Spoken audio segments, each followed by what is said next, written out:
Chapter 936. Fengjiu glanced at him and asked casually, "Who are you?" Hearing this, the young man raised his chin and said arrogantly, "You don't even know me? Let me tell you, I am the 10th prince of the kingdom of Qing, Duan Yi." "Oh, it's Duan Yi," she replied nonchalantly and shifted her gaze away to continue eating the chicken. Seeing this, the young man was annoyed. "You haven't told me your name." "It's not like I have to tell you."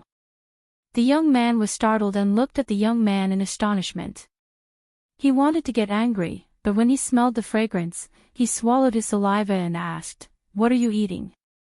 As he spoke, he had already jumped off the flaming lion and walked towards Fengjiu. "Beggar's chicken. Have you eaten it?"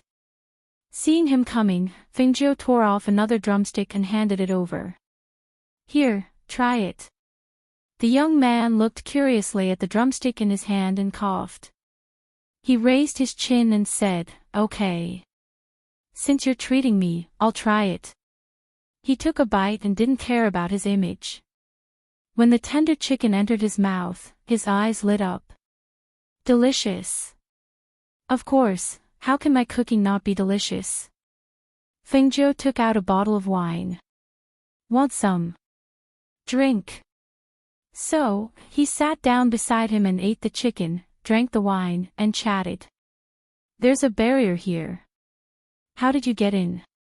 "I was here before you set up the barrier." "Then you're lucky to have met me. Otherwise, you wouldn't have been able to get out." "Ha ha ha." Fengjiu chuckled and didn't say anything. "Where are you from? Aren't you from the imperial city of the kingdom of Qing?" "No, I'm from a 7th-tier country." "Ah. 7th-tier country. That's a country with very little influence and strength. However, it's also very far from here. How can someone from a 7th-grade country like you come here?" "I'm looking for someone." Hearing him say he was looking for someone, the young man asked, "Looking for someone? Have you found someone? Do you need little Wang to help you?" Fengjiu glanced at him and smiled meaningfully. "I found him, but I haven't thought of how to subdue him. That's simple." He raised his fist and said, "Do you see that? My fist is all that matters. If you want to subdue me, all you have to do is clench your fist and do it." "Oh. Using his fists. That won't do, right?" She rubbed her chin as she considered his suggestion. "Why not? They're all people who bully the weak and fear the strong. If they're not convinced, just beat them until they're convinced. How simple is that?" After finishing the drumstick, he tore off a chicken wing and continued to gnaw on it. Hearing this, Fengjiu stared at him with a faint smile. He restrained the light in his eyes and asked, "Right, I haven't asked you yet. What are you doing in this forest?" "I'm playing Final Destination," the young man said as he turned to Fengjiu. "Do you want to join me? I'm a ghost. There are 10 prisoners on death row in this forest. If I let them go, as long as they avoid me, they'll have a chance to live. If not, hee." Seeing the ruthlessness in the young man's eyes, Fengjiu raised his eyebrows. This baby-faced young man was as the information said. He was not a harmless and innocent young man. However, born in the imperial family, if he was too innocent, he would have died many times over. What's so exciting about playing Final Destination? If you want to play, then play for real. Do you dare?" she asked provocatively. Chapter 937. Why not? I heard that there's a mass grave in the Qing kingdom. It's full of ghosts, but there's a formation set up there. Normal people can't go in, and usually, no one goes in. As she spoke, the young man lowered his head and pretended not to hear, stuffing chicken meat into his mouth. Seeing this, Fengjiu raised her eyebrows and continued, "There are all kinds of ghosts in that place, but most of them are malicious ghosts. Their white robes flutters in the wind, their fangs are greenish-white, and their ghostly flames are floating around. If you go there at night, it's even more. Ah. Don't say it, don't say it. You're giving me goosebumps. The young man couldn't help but jump up and stare at Fingzhou. She looked at the young man in surprise and said, "Aw. I thought you weren't afraid, so I told you. Besides, these aren't very powerful. What's more terrifying are the malicious ghosts that become ghost cultivators. You've seen them before." The young man's baby face was filled with fear and curiosity. "I've seen them before. You want to know? I'll tell you." Seeing the fear on the young man's face and the curiosity in his eyes, she smiled and said, "It's daytime now. It's okay to talk about ghosts during the day, but don't talk about them at night." "That's true. All right then. Tell me, I'll listen." He sat down again and leaned closer to her. Seeing this, Fingzhou smiled and said, "Actually, there are good ghosts too. It's just that there are fewer of them. I once passed by a place and decided to stay for the night when I saw that it was dark. I felt something was wrong when I saw that there was only one family there. But I thought it was nothing, so I went to ask. I saw a child of a few years old in front of the door. That child is a ghost." "No, the child isn't a ghost. But his grandparents, father, and mother are all ghosts. Because they were killed and their resentment hasn't dissipated, so the flaming lion standing at the side was already at the peak of the holy beast level.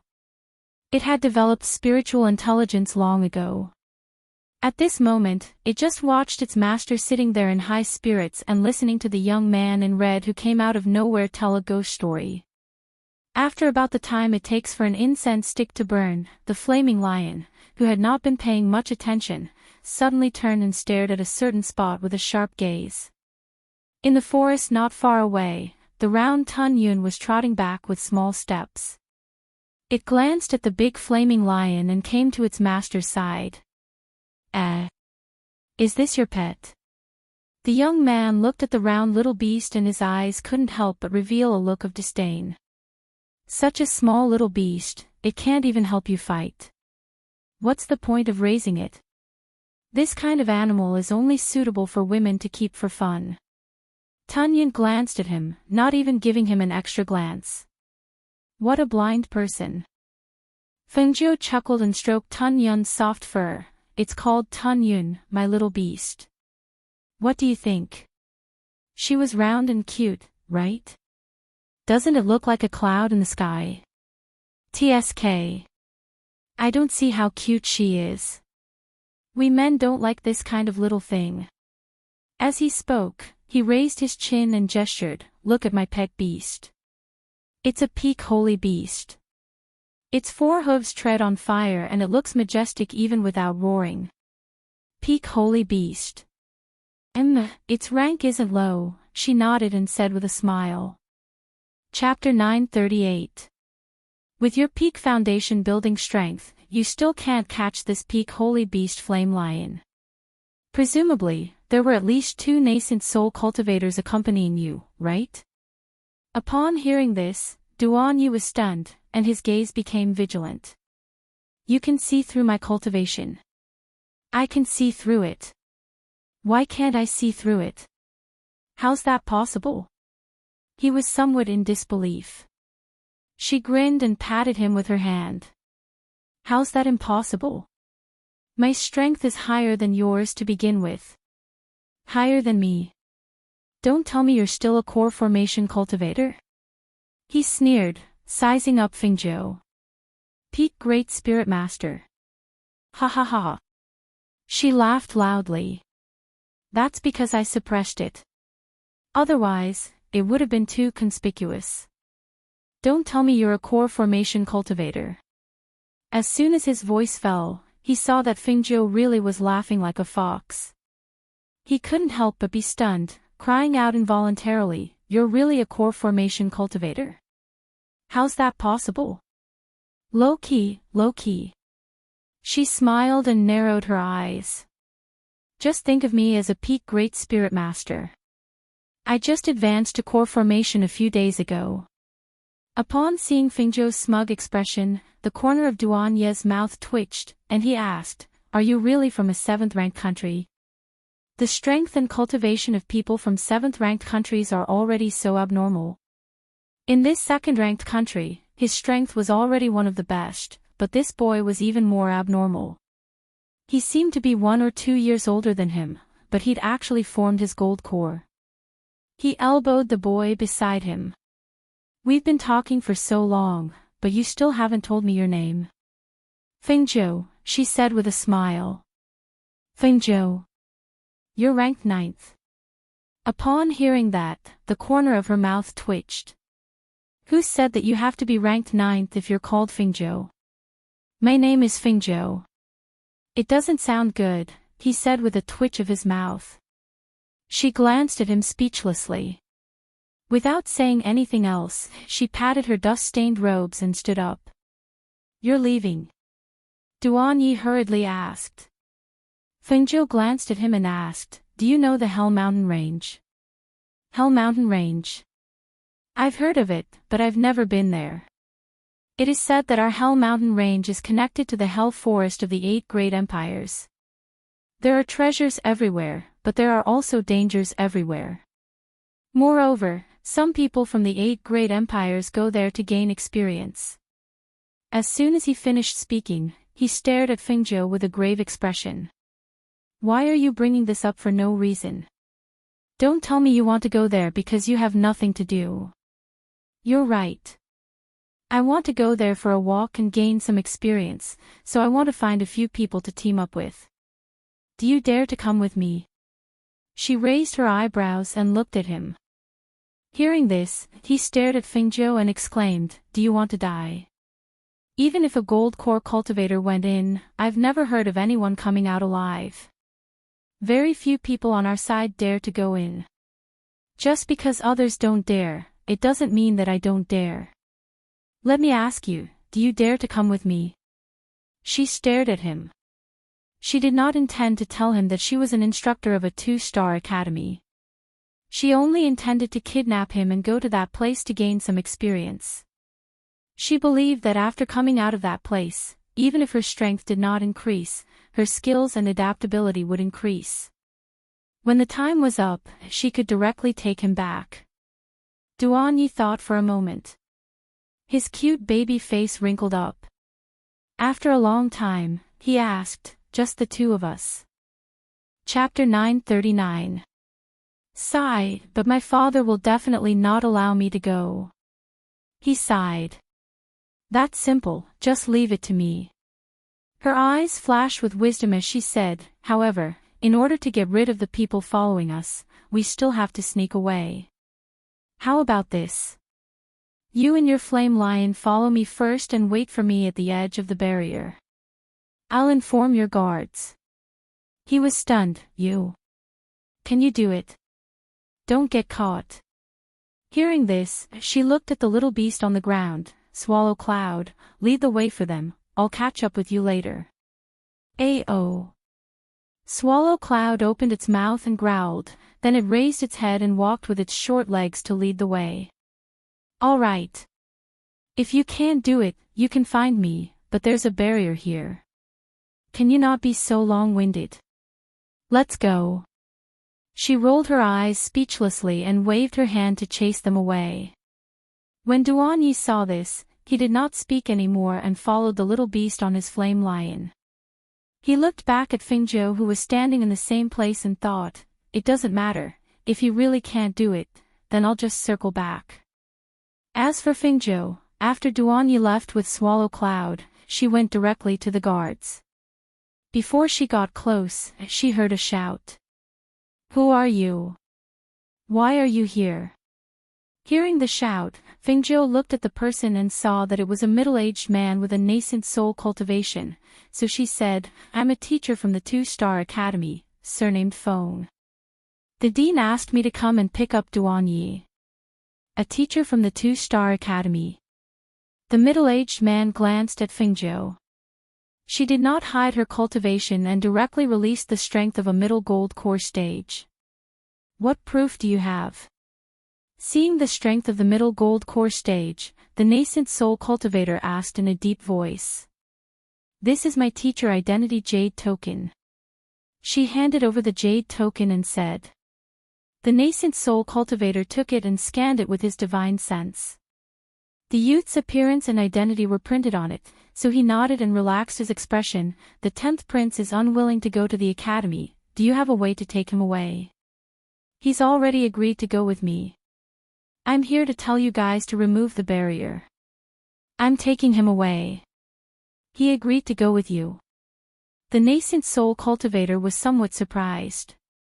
That's right. Fengjiu nodded.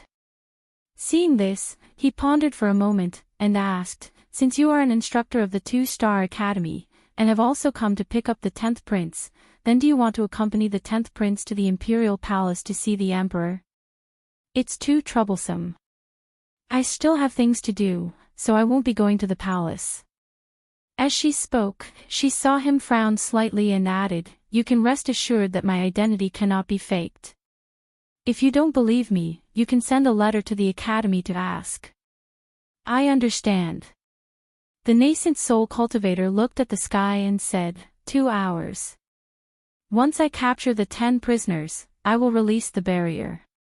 Hearing this, Fengjiu curled his lips and said, all right, then I'll take a walk around here with Duan Yi. As he spoke, he turned around and left.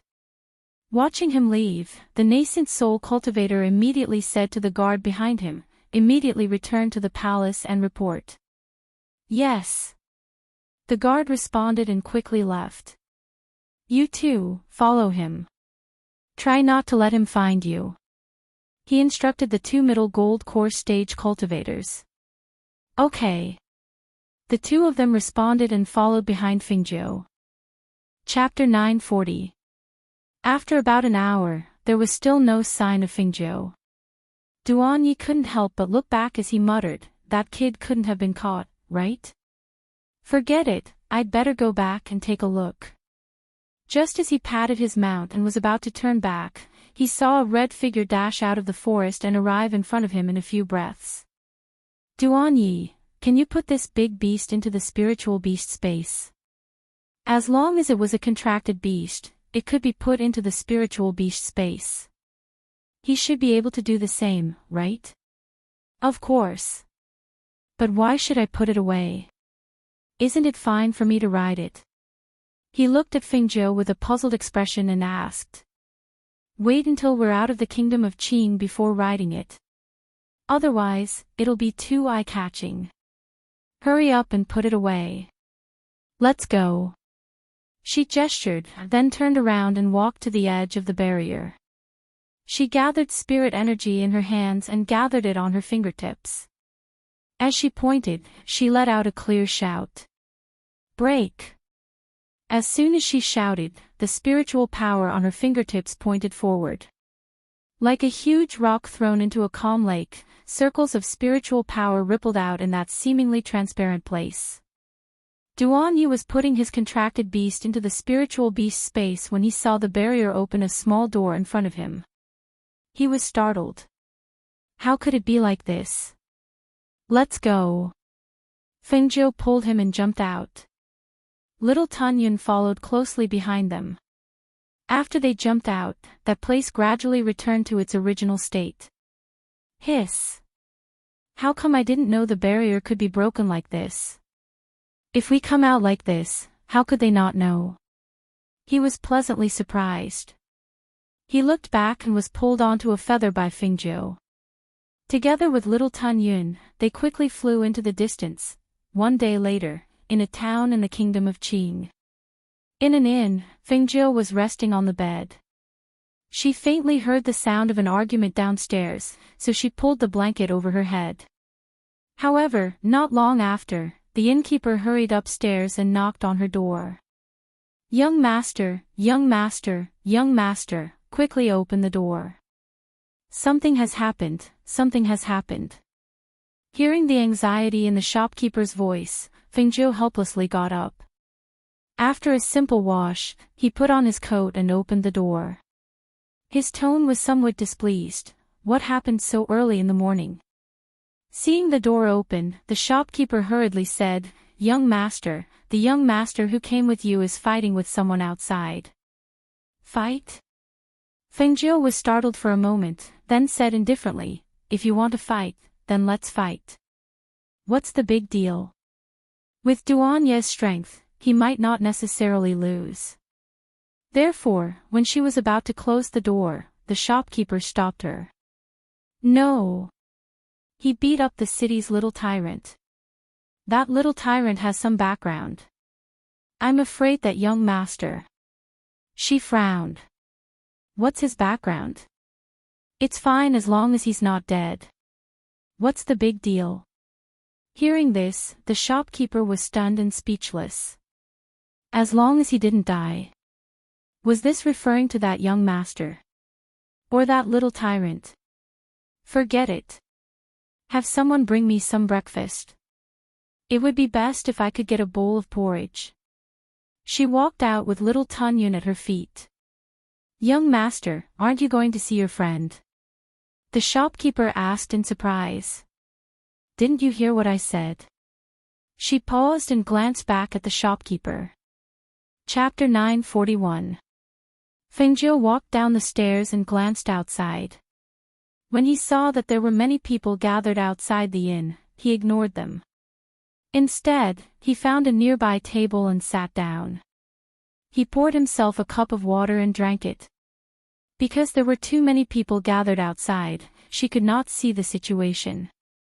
She could only faintly hear the sounds of fists landing, the clapping and cheering of the crowd, and Duan Ye's curses. She heard that the curses were full of energy, so she was not worried that he would be at a disadvantage. After the waiter served the snacks, she picked up her chopsticks and began eating. Little Tunyun obediently lay on a chair at the side and did not run around. "Sir, this is your porridge. There are also 2 side dishes to go with it." The innkeeper personally served Fengjiu the food while carefully observing his expression. However, he saw that he was not anxious at all. It was as if he did not know the youth who was fighting outside. When he saw this, he could only retreat and no longer speak. "Ah! My eyes!" A blood-curdling scream came from outside. The onlookers only saw the purple-clothed youth throw a punch at the little tyrant's eyes, causing him to scream endlessly. When he let go, one of his eyes quickly turned black and blue, and even that side of his face swelled up. "Humph! You dare to provoke me? You're blind. Since you're blind, I'll teach you a good lesson. I'll let you know who you can't afford to provoke." Duan Yi coldly snorted, and once again rushed forward, lifting his leg to kick that man. Unexpectedly, his kicking leg was grabbed by someone and turned, his entire body turned along with it, and he only felt a wave of force attacking him, and was forcefully pushed out. The purple-robed figure somersaulted in the air and landed on the ground. However, he could not stabilize himself and took a few steps back before he could stabilize himself. His expression was cold as he stared at the person who had come and said sternly, "Who are you? You want to stand up for him? Sir, you should know when to stop. If you cross the line again, I won't be polite." The person who came was a middle-aged man with the strength of a gold core. He only glanced at Duan Yi before warning him. It was very obvious that he had seen through Duan Yi's strength at the peak of the Foundation establishment stage. However, even with the strength at the peak of the Foundation establishment stage, he would not be able to withstand a single blow from a golden core cultivator. Thus, he had issued a warning. After all, using the cultivation of a golden core cultivator to deal with a Foundation establishment cultivator was too humiliating for his status. "You're welcome. Ha ha ha, if you don't scram, then don't blame me for being impolite." Duan Yi raised his head and roared with laughter. But his sharp eyes were like those of a little beast, bloodthirsty, icy cold, and surging with battle intent. Obviously, he was utterly unafraid that his opponent was a golden core realm cultivator. Is this guy crazy? That middle-aged man is Little Tyrant's uncle, an Azoth practitioner. He even dares to provoke him. Maybe this young man came from some aristocratic family. Otherwise, where would the courage and guts come from? But I don't see anyone protecting him. Moreover, even if he really is from a noble family, so what? If he were to be killed here, then he would be nothing. That's right. Last month, Little Tyrant killed someone, but no one dared to say anything to them. Even the city lord turned a blind eye to it. This purple-robed young man looks like he came from outside and doesn't know Little Tyrant's reputation. However, his strength is above Little Tyrant's. He was actually able to beat Little Tyrant to the point of crying for his father and mother. This is truly satisfying. Chapter 942. You're just a local tyrant. How dare you call yourself an overlord? She. Don't you know that only I have the right to call you little overlord? Duanye's hand moved, and an 8-star flywheel appeared in his hand. The flywheel seemed to be made of black iron, but the array patterns on it, as well as the sharp teeth of the wheel, made the golden core cultivator squint his eyes, and a trace of greed flashed across his eyes. Magic tool. That was an extraordinary magic tool. An extremely rare magic tool on the market. He couldn't tell that this kid actually had such a thing. However, to be able to take out such a magic tool so casually, he might have even more valuable treasures on him. Thinking of this, his mind quickly moved. Kid, I think you don't want to live anymore. How dare you cause trouble in my territory? The man who was beaten until his entire body was in pain was supported by 2 men. He was glaring angrily at Duanye, who was holding the 8-star flywheel. He wanted to go forward and teach him a lesson, but he was stopped by the middle-aged man in front of him. Uncle, this kid is too arrogant. If we don't teach him a lesson, he won't know the immensity of heaven and earth. That's right. If we don't teach you a lesson, you won't know the immensity of heaven and earth. Duanye nodded in agreement. The 8-star flywheel in his hand spun, and with a whoosh, the flywheel attacked the middle-aged man with a fierce aura and traces of killing intent. A trace of calculation flashed across the middle-aged man's eyes, and his figure flashed. Since you're not willing to stop, then I'll offend you. The pressure of a golden core cultivator attacked. After dodging Duanye's attack, he grabbed Duanye's shoulder with his bare hands. You dare to touch me? I'll cripple your pig's feet. Duanye snorted coldly. The 8-star flywheel returned to his hand, and with a change of direction, it slashed towards the hand that was grabbing his shoulder. Whoosh! The middle-aged man was shocked by his extremely fast speed. He instinctively retracted his hand, but he could still feel the bloodthirsty aura on the back of his hand. It felt as if he had retracted his hand a little slower, his hand would have been chopped off. Damn it! This kid was only at the foundation establishment stage, but how could he be so fast? How could he know that as a disciple of the imperial family, he'd encountered countless dangers since he was young, and his movement technique and speed were the foundation for survival, so he naturally wouldn't be slow. Moreover, they were related to the aristocratic families of the 8 great empires, so they naturally had some secret techniques that outsiders didn't know about. Hiss! That young man is so fast. That's right, to actually be able to exchange blows with a golden core cultivator, where did this young man come from? He's definitely not from a small family. It won't be so easy to deal with the son of an aristocratic family. If they really dare to harm the young man's life here, the young man's family will probably know. I've heard that many aristocratic families send their children out to gain experience, and they will secretly protect them. As long as their lives are not in danger, they will generally not show themselves. Hearing the words of the surrounding people and seeing the speed of the youth's attack and his strange movement technique, the golden core cultivator's forehead broke out in cold sweat. In a moment of carelessness, his arm was scratched by the flywheel. Seeing that if they continued to fight in this place, even if they won, it wouldn't be good. Thus, he gritted his teeth and quickly retreated. He pulled the little tyrant with one hand and rushed back, leaving behind a sentence at the same time. Brat, don't let me see you again. Chapter 943. He looked around and snorted, what are you looking at? What are you looking at? What's there to look at?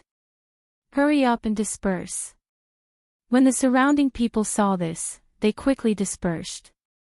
They didn't dare to offend someone who dared to go against a golden core cultivator. Seeing that the crowd had dispersed, Duanyi walked towards the inn. The shopkeeper at the door hurriedly greeted him with a smile. It's good that young master is fine, it's good that you're fine. That young master has been waiting for you on the first floor for a long time. He's here, young master, please follow me. Duanyi walked in and saw Fingzhou sitting there full. He walked forward and said, you're quite at ease. Aren't you afraid that I won't be able to win and will be killed? If you can't win, you'll have run away long ago. Fengzhou poured a cup of tea and drank it as he gestured. I ordered those for you. After eating, we'll be on our way. All right. He didn't say much. After sitting down, he picked up his chopsticks and started eating. The two of them paid the bill and left the inn, heading out of the city. After exiting the city gate, Duanyi asked, didn't you say there were 3 more people? Who are they? Where are we going to find them? Hearing this, she glanced at him and said with a smile, what's the rush? You'll know when we get there. You already have people in mind. With our strength, it's a bit difficult to enter the Hell Mountain range. So, the other 3 are nascent soul cultivators? If they were nascent soul cultivators, wouldn't it be fine if I asked my imperial father to call 2 of them? Why do we need to find them? What nascent soul cultivators? Fengzhou couldn't help but chuckle. Those 3 are the same as you, Foundation Establishment cultivators. What? Are you kidding?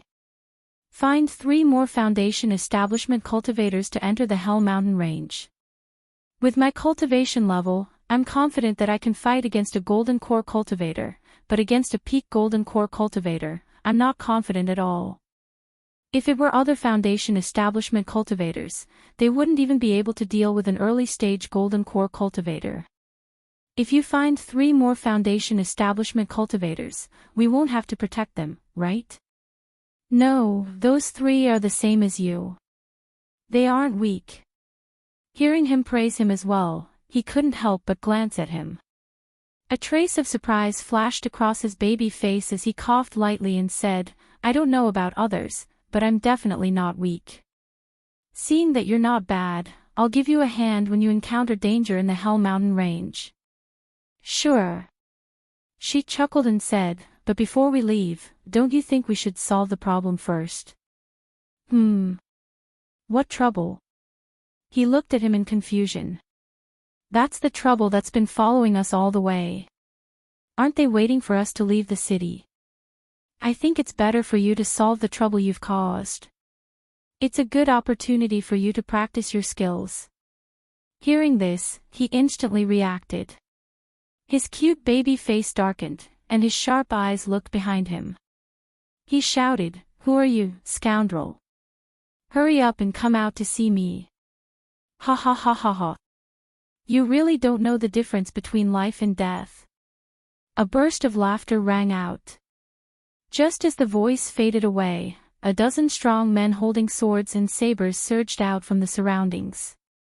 Aside from the Golden Core cultivator and the Great Spirit Master man from before, there was also a middle-aged man with a large belly.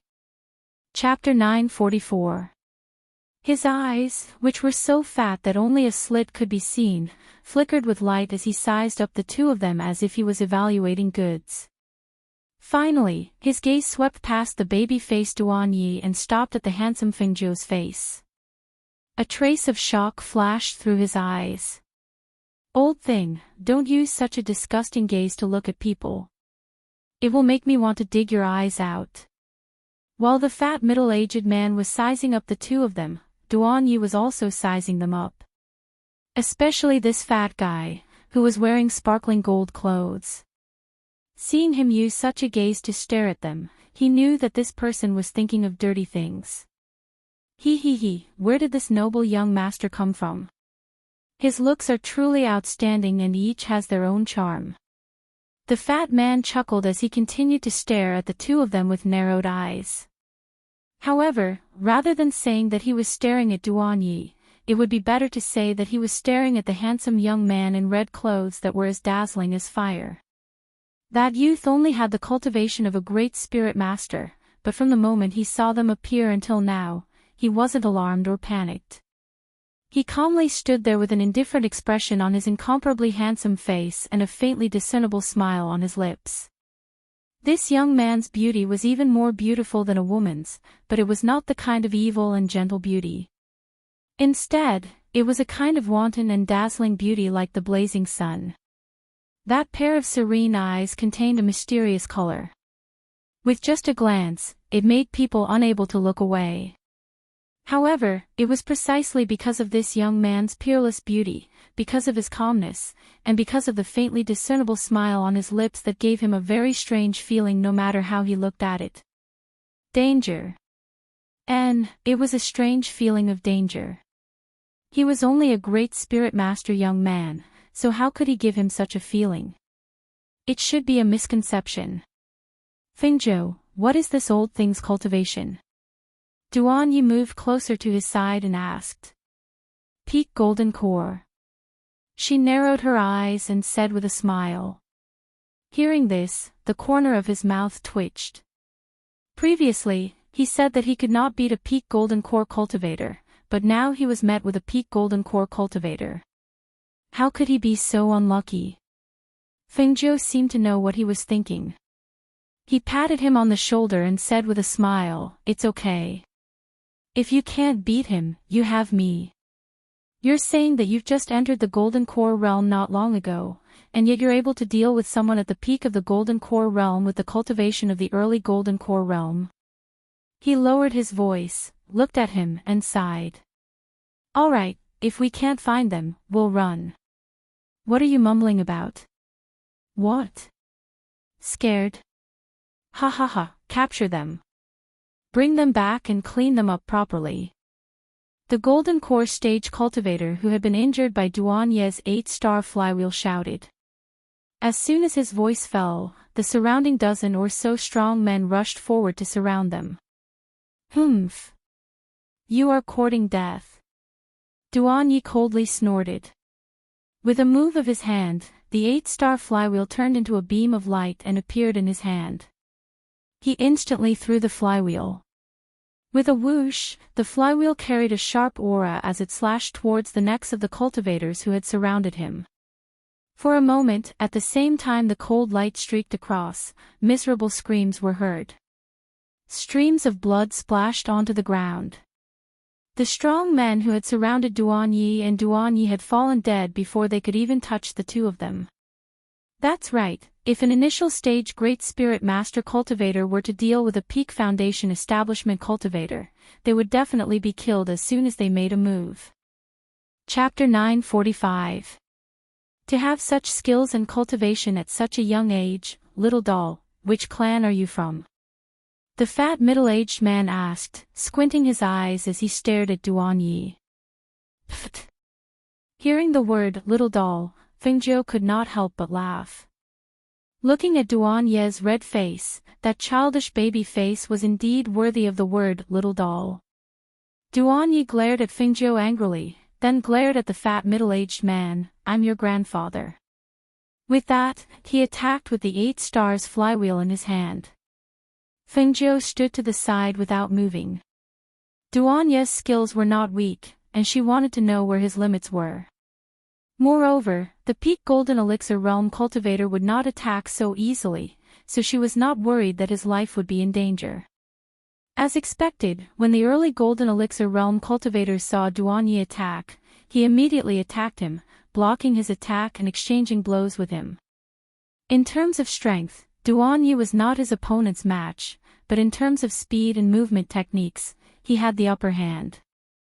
Fengzhou watched quietly, and Tun Yun also followed beside her, watching the two exchange blows.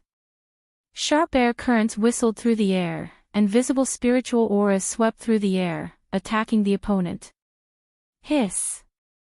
The Golden Elixir Realm Cultivator did not have a weapon in his hand, and was cut by the 8 stars flywheel in Duanye's hand.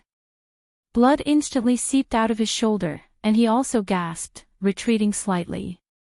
The young man watching from the side did not dare to move forward, because he knew that he was not his opponent. If he suddenly moved forward, he would only end up like the dozen strong men who were killed, dying. However, he could not defeat the doll face, but this red-clothed youth was only a great spiritual master, so he could take care of him.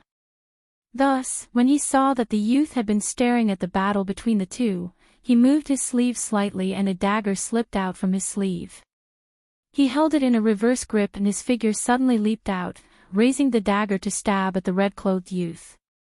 "Brat, watch me kill you." However, Feng Jiu didn't even look at him. She didn't dodge or attack. That was because Tun Yun, who was standing by her feet, had already charged forward when he saw the man lunging at her with a dagger in his hand. The small figure was like a bull.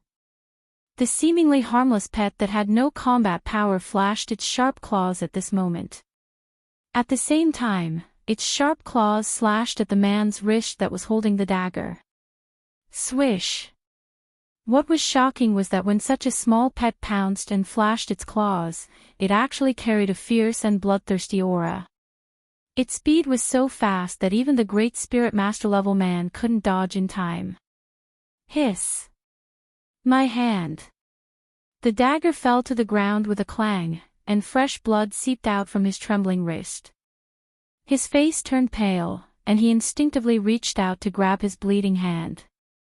Looking at the deep claw marks on his bloody wrist, he could faintly see half of his white bones. He was so shocked that his heart beat wildly, and he screamed involuntarily. "Ah!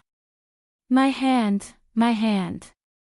Because of the sudden change on the man's side, the Golden Elixir Realm Cultivator who was fighting with Duanyi momentarily lost his mind, and his abdomen was also slashed by the sharp 8 stars flywheel. He staggered backwards, and his face turned pale. He tightly clenched his teeth, unwilling to accept this. Chapter 946. The fat middle-aged man's hand that was patting his stomach paused for a moment. His eyes that were as thin as slits stared at the little round pet, and a trace of surprise flashed through his eyes. "What kind of beast is this?" he asked, as if he didn't see the 2 people injured. He only stared at the little beast with interest, as if he was very surprised by its fierce attack to protect its master. Feng Jiu didn't even look at him. Her gaze was only focused on Duanyi. When she saw that he was fighting with the Golden Core Cultivator, and that there were only small wounds on his body caused by the air currents, a trace of satisfaction appeared in her eyes. Not bad, his skills were indeed not bad. It was more than enough to deal with an early Golden Core Cultivator.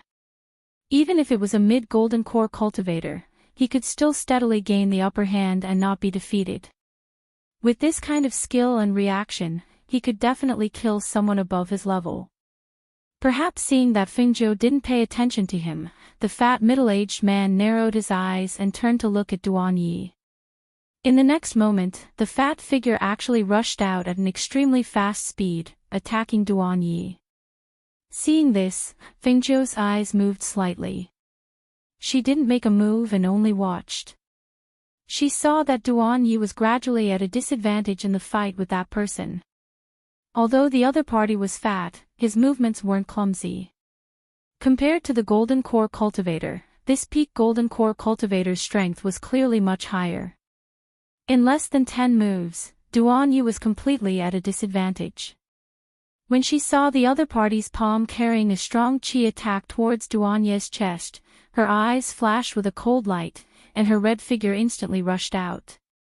Duanyi only felt a sudden force grab him from behind. His entire body was pulled back, and he was forcefully sent several meters away to avoid that almost fatal attack.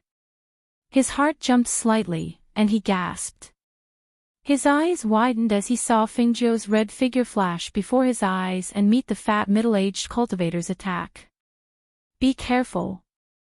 He couldn't help but cry out in alarm. After all, he thought that Fengjiu was just a cultivator who had just entered the Golden Core realm. Perhaps his battle prowess was even lower than his own, but he had faced such a blow head-on. If he had been hit by that person's palm, even if he didn't die, he would have been seriously injured. The two palms struck out, and the two streams of air collided. The powerful aura and pressure seemed to want to compete and see who was stronger. They suppressed each other until a loud bang was heard. The air currents rumbled and the more powerful side swept out with an overwhelming momentum. It was like a stormy wave in the sea suddenly colliding, and the fat middle-aged cultivator was sent flying several meters away. Pooh!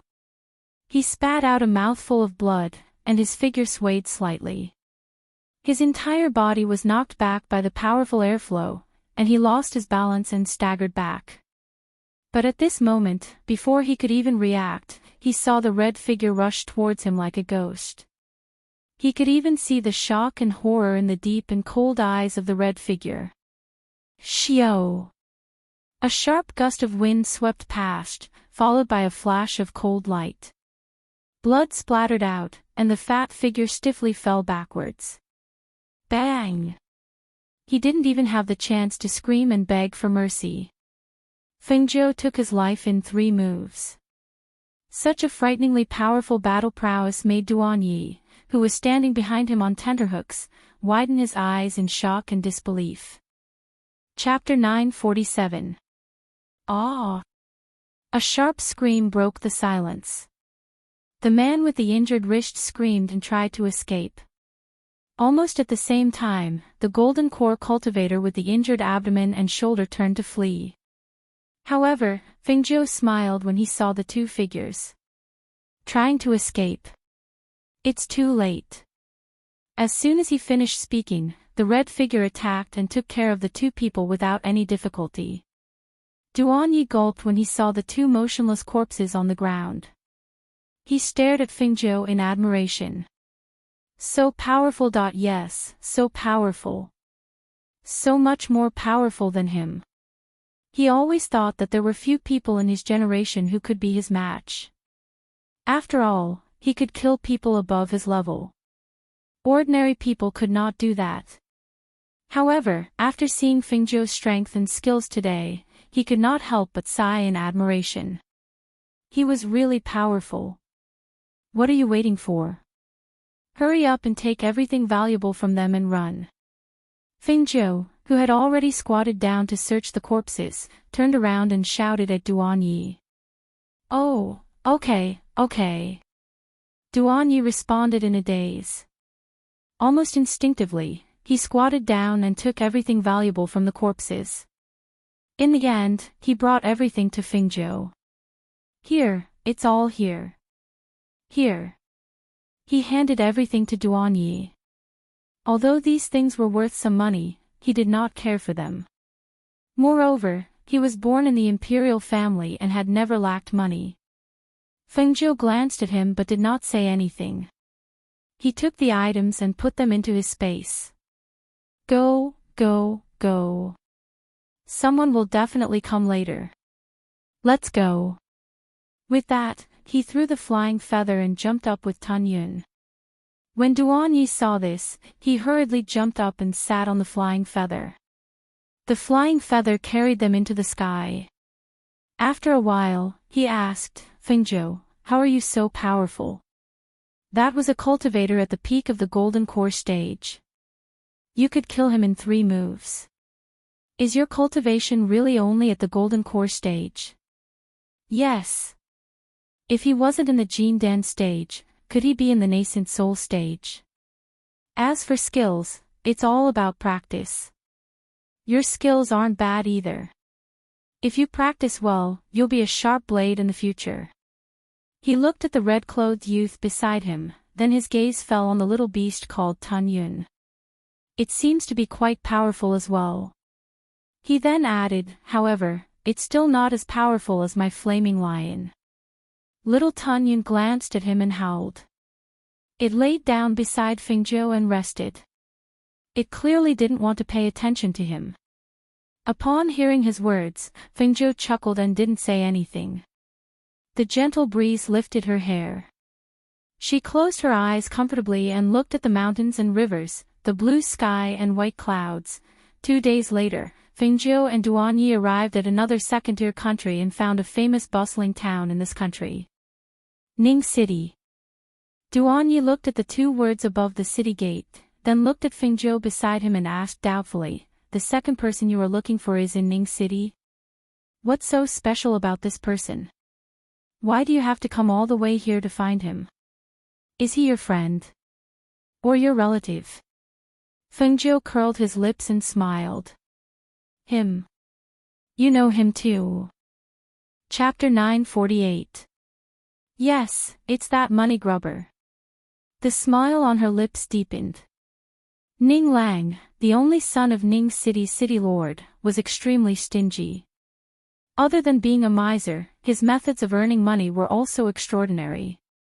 It was said that when he was 1 year old, he carried a gold abacus and 2 gold ingots. When he was 5, he already knew how to earn money. When he was 8, he was already helping his father behind the scenes. It could be said that Ning City's prosperity could not be separated from this money grubber Ning Lang. You want to ask that money grubber to go to the Hell Mountain Range? You don't have to think about it. He only cares about how to earn money all day long. He won't be interested in going to the Hell Mountain Range. Duanyi waved his hand and said. He did not expect Fengzhou to come here to find that money grubber. How can that be? There are many valuable things in the Hell Mountain Range. As long as he's greedy, he won't reject our invitation. Her eyes moved slightly, flashing with a hint of a smile. Seeing that he did not believe, Duanyi did not say anything. You'll know when you see him. He's a person, how do I put it? He won't let go of any opportunity to earn money, but at the same time, he cherishes his life very much. As he said, he has to enjoy the money he earns, so he doesn't want to do dangerous things, lest he accidentally loses his life. It's too miserable to die but have money to spend. Hearing this, Fengzhou chuckled. He's an interesting person. Let's go. She walked forward, Tunyun following beside her feet. Seeing this, Duanye's baby face showed some helplessness as he followed her inside. Since you want to find him, let's go directly to the city lord's mansion to pay him a visit. He might be at home. As Duanyi spoke, he found someone to ask for directions, then went to the city lord's mansion with Fengzhou. Who is it? The guards of the city lord's mansion stopped the 2 of them and asked. I want to see your young city lord. Go in and inform him that Duanyi is looking for him. Duanyi, who had a baby face, stood with his hands behind his back. He was dressed in a purple robe and had a natural noble aura. Seeing this, the guards looked at each other and said, Wait a moment. Then, one of them quickly went in to pass the message. In the study of the city lord's mansion, a young man was counting on an abacus. At this moment, the voice of an attendant came from outside the door. Young master, there are 2 people outside. One of them is called Duanyi and is looking for young master. Duanyi. The young man who had his head buried in calculating paused and raised his head in surprise. Why is he here? Young master, do you want to see them or let them go? The servant outside asked. Invite them to the front hall. I'll be there in a moment. Yes. The attendant replied and went out to report. Outside, Fengzhou and Duanyi were invited into the city lord's mansion and brought to the front hall. The one leading the way was an old man.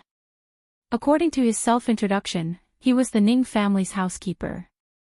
He, please have a cup of tea and some snacks. My young master will be here soon. The old man said with a smile. After asking someone to serve tea and snacks, he left and waited outside the hall. Fengzhou sized up the Ning mansion and couldn't help but click his tongue. From the inside to the outside, it's dazzling. No matter how you look at it, you can see the word rich. What a rich person. Chapter 949. The Ning family's wealth is comparable to that of a country.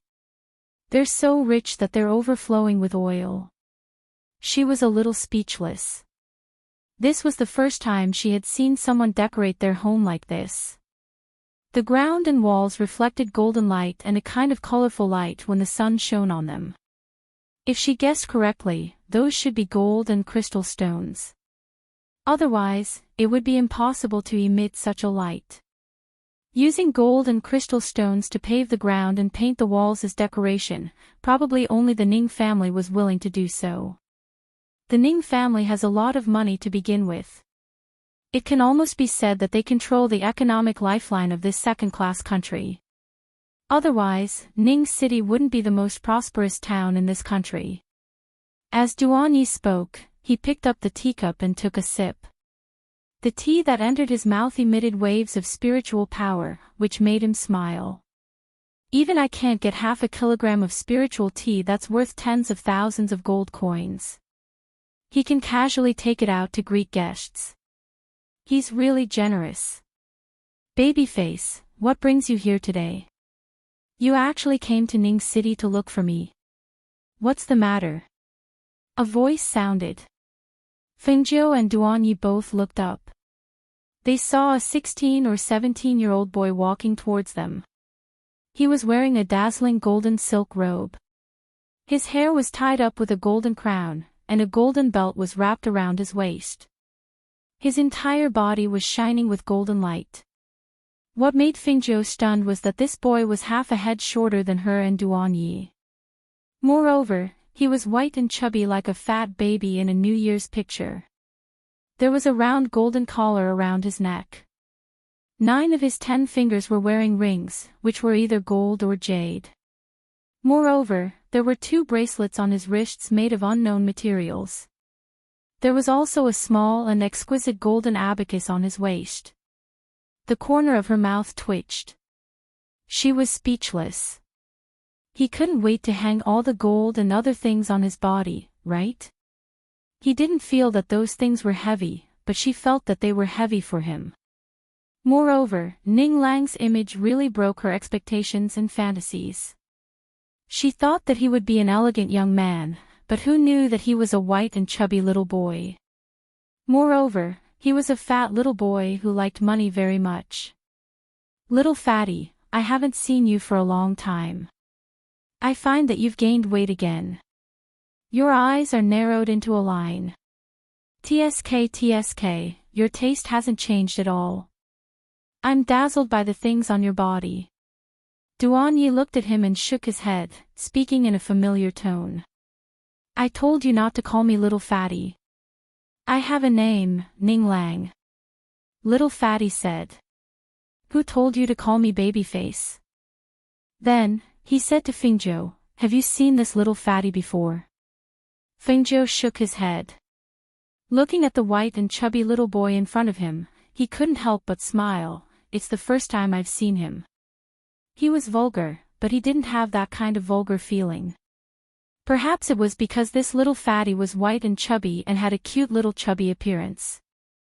Even if his robe was luxurious with golden threads, his hair was tied up with a golden crown and a golden belt wrapped around his body, he still didn't give people a vulgar feeling. On the contrary, he had a kind of oppressive wealth on him. Chapter 950. Duanyi opened his mouth but was interrupted by Fengjiu.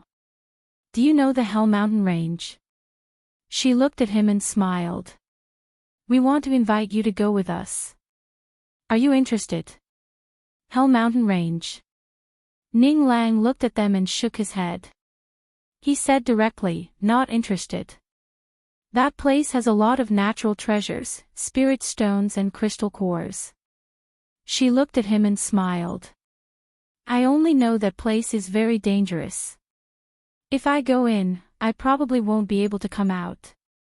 He waved his meaty hands and said, also, I'm very busy. I've been busy settling accounts recently.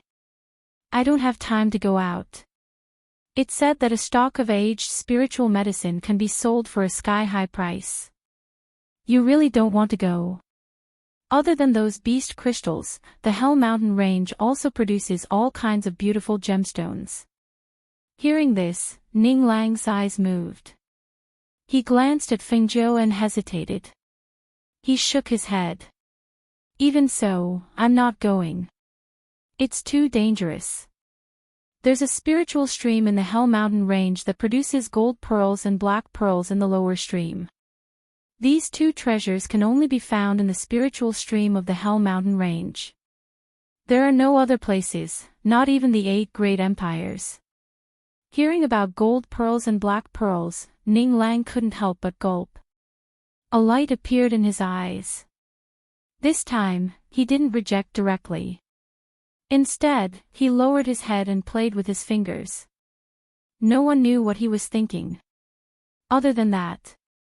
Stop, stop, stop. Stop, stop. I can't take it anymore. You know that I like things related to money the most. Why do you keep talking about it? Ning Lang interrupted Feng Zhou. He rubbed his face with both hands and asked, just tell me directly. Why do you want me to go? I'm not strong and I can't do anything even if I go. At most, I'll go wherever there are treasures. What's more, I won't give you what I find. Why do you want me to go? This won't benefit you, right? As he spoke, he shook his head. No, it's not good for either side. Because our strength isn't strong, we might be dragged away by beasts before we can enter. Or we might encounter robbers inside and have our treasures stolen. Or we might even die without even touching the treasures. The more I think about it, the more it's not worth it.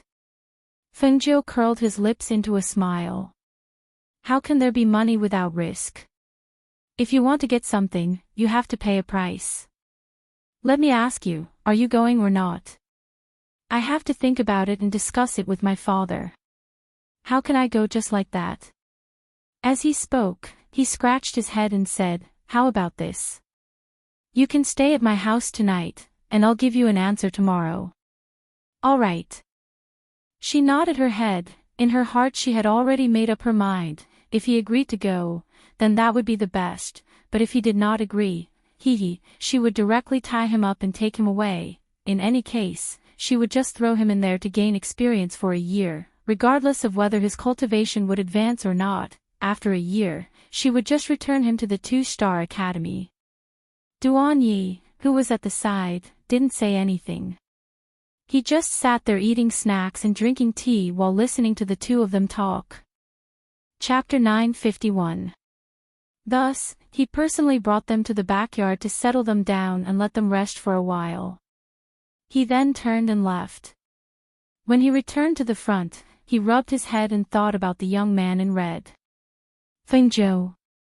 Why do I feel like I've seen him somewhere before? He muttered as he turned and walked back.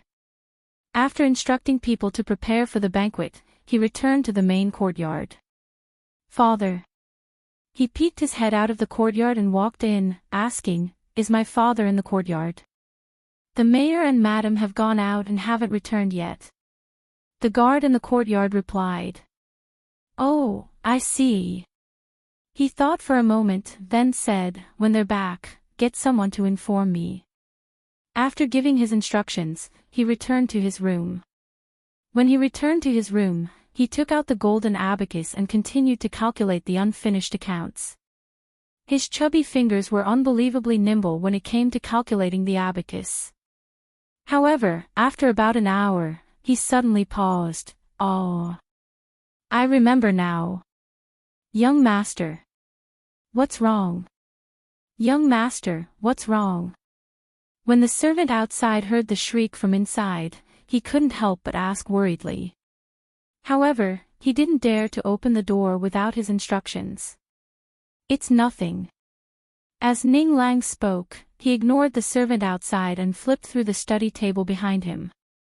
Not long after, he found a portrait. When his gaze landed on the portrait, his small eyes slowly widened. So it's him. I was thinking that he looked familiar. So I've seen him before. It's him. The person in the portrait was dressed in red and had a handsome face. The wanton expression between his brows and the expression in his eyes were extremely realistic. It was undoubtedly Fingzhou. The ghost doctor. It's actually the ghost doctor. A bottle of his medicine can be sold for a sky-high price. And that beauty pill is even more priceless. It said that the one and only pill was bought by a member of the royal family of a first-tier country during the first auction. But why did this guy come to my house? And he wants to bring me to the Hell Mountain Range. There are so many people out there, but why me? He held the portrait and muttered to himself. His small eyes darted around. He had the mind of a businessman. Thus, in the face of benefits, what he thought the most was why. Why would someone like the ghost doctor come to his house? Why didn't he look for anyone else? Why did he have to go to the Hell Mountain Range? He sat quietly in the room for an hour until the attendant outside reported that his parents had returned. Thus, he put the portrait into his bosom before opening the door and walking out. Because he was a businessman, he had the latest news from all sides, especially the most profitable news. It was a pity that he couldn't get the ghost doctor's medicine, because it had always been auctioned off in the black market. Even if others wanted to, they didn't have the chance. Ever since the portrait of the ghost doctor had spread among the various major powers and the royal family, many people had been secretly paying attention to it. Who would have thought that it would actually run to his home in Ning City? Thinking of this, his heart was faintly excited. If his parents knew about this, they would definitely be very shocked. And let's tell them this news first before making a decision. As for the front hall, the city lord was slightly surprised when he heard the butler say that there was a guest in the house. Oh. Was he here to look for Lang? This child only knew how to earn money all day long. He didn't even go back to the academy, but he actually had friends who came to look for him. Interesting. Chapter 952. The beautiful woman sitting next to the city lord smiled and said, "Pass down the order. We have to entertain the young master's 2 friends tonight. Tell the kitchen to hurry up and prepare." "Madam, the young master has already given the order, the kitchen is already preparing," the housekeeper said with a smile. "That's good."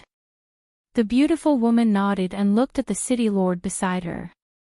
"Go and call Lang, over." The city lord motioned.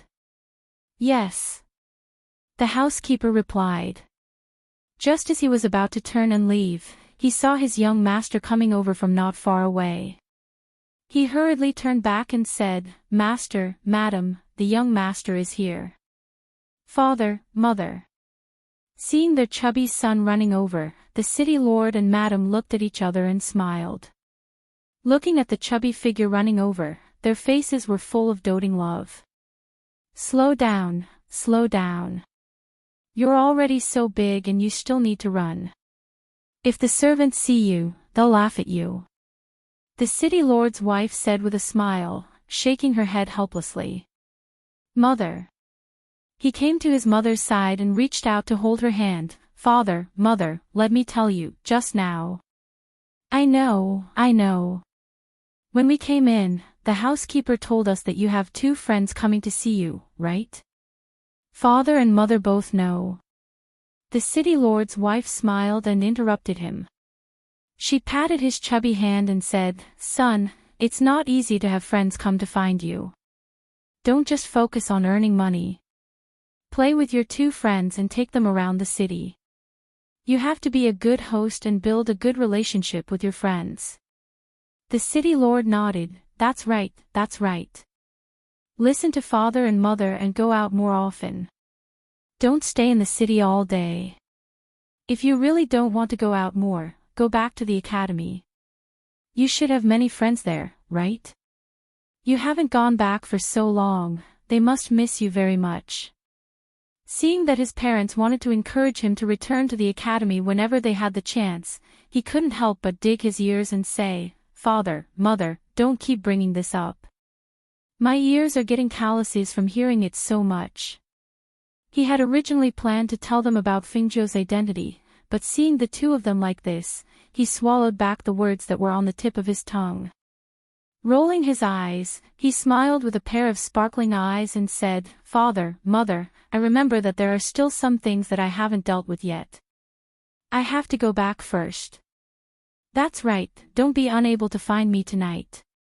When the sun sets, I have to entertain guests." I know. Aren't they your two friends? Father and Mother also want to meet them," City Lord Ning said with a smile.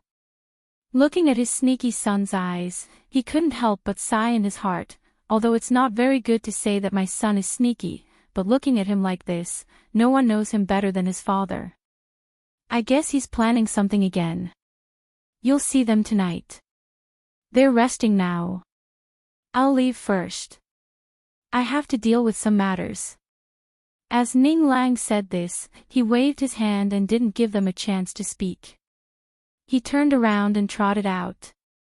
Returning to his courtyard, he went straight to his study.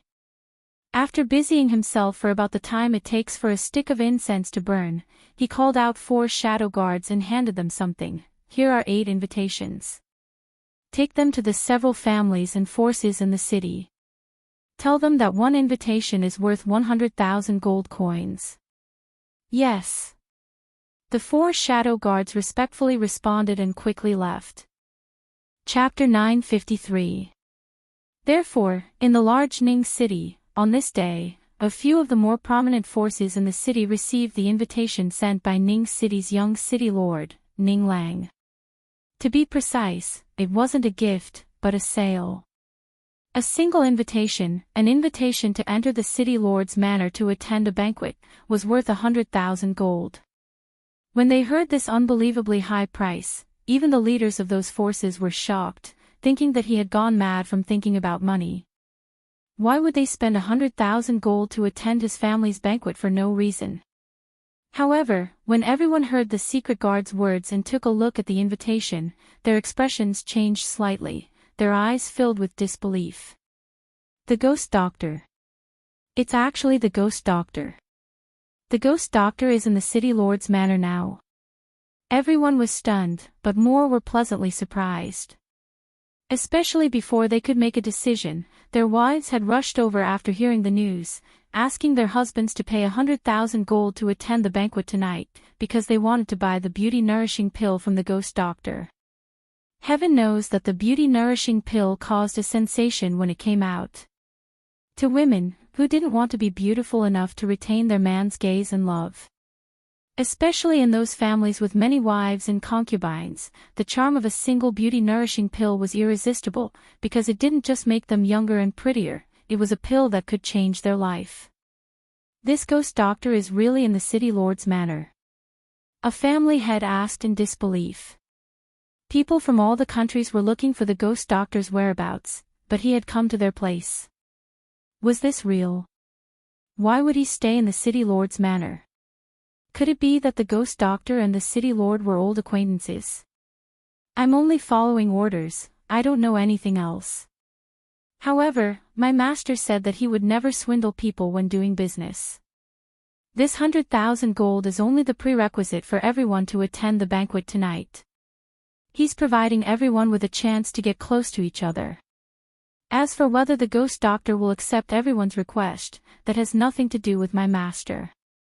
Hearing this, the family head hesitated, but still ordered someone to take the secret guard away, and gave him 100,000 gold in exchange for the invitation. After the secret guard left, the family head called for someone to go out and inquire about the news. Until they heard that a few other powerful families had also bought the invitation to the banquet, their expressions changed slightly, and there was a trace of excitement in their hearts.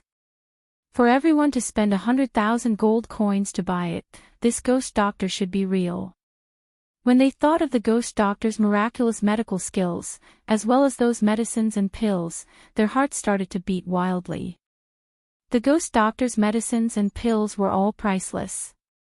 If they could get 1 or 2 bottles, thinking of this, the patriarch swallowed his saliva and hurriedly ordered people to make preparations.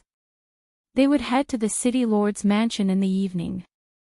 As for Fengzhou, who was cultivating in the city lord's mansion, she would never have thought that the little fat boy would be so greedy. He dared to sell her information on their first meeting and even attracted people from various forces in the city. If she knew about the trouble he had caused, she would definitely give him a good beating so that he would remember. As time passed, the sun set in the west. Before the sky was completely dark, the few sovereigns holding the invitation cards came to the city lord's mansion one after another. After showing the cards, a few servants waiting inside personally welcomed them in. Chapter 954. There was still some time before the banquet, so she decided to take a stroll around the city lord's manor. Flicking her red robes, she strode out. Everywhere she went, she saw luxurious houses and groups of servants. Everywhere she went, she could feel the hidden aura of a large family. Every distance she walked out of the courtyard, she could feel the aura hidden in the shadows. After walking around, she happened to come to the side of a rock garden. She sat down on a rock beside the pond and saw that the servants in the manor seemed to be busy, walking back and forth. "Master, the Ning family's young master said that the ghost doctor is here. It should be true, right? When I came in, I asked the servants in the manor, but none of them knew." A woman's voice came from behind the rock garden. Her words made Fengzhou raise his eyebrows. How can it be false? An invitation to the banquet costs 100,000 gold. If it's not true, would he dare to accept this money? The man's voice was low and steady. "I don't really want to ask for pills and medicine. I just want to ask the ghost doctor to treat our Hong-er's illness. This is a rare opportunity, so I have to give it a try no matter what." "That's right. This ghost doctor comes and goes like a ghost. It's rare for us to know that he's come to Ning City. No matter what, we have to invite him to our house." The two chatted as they walked, their voices gradually fading away.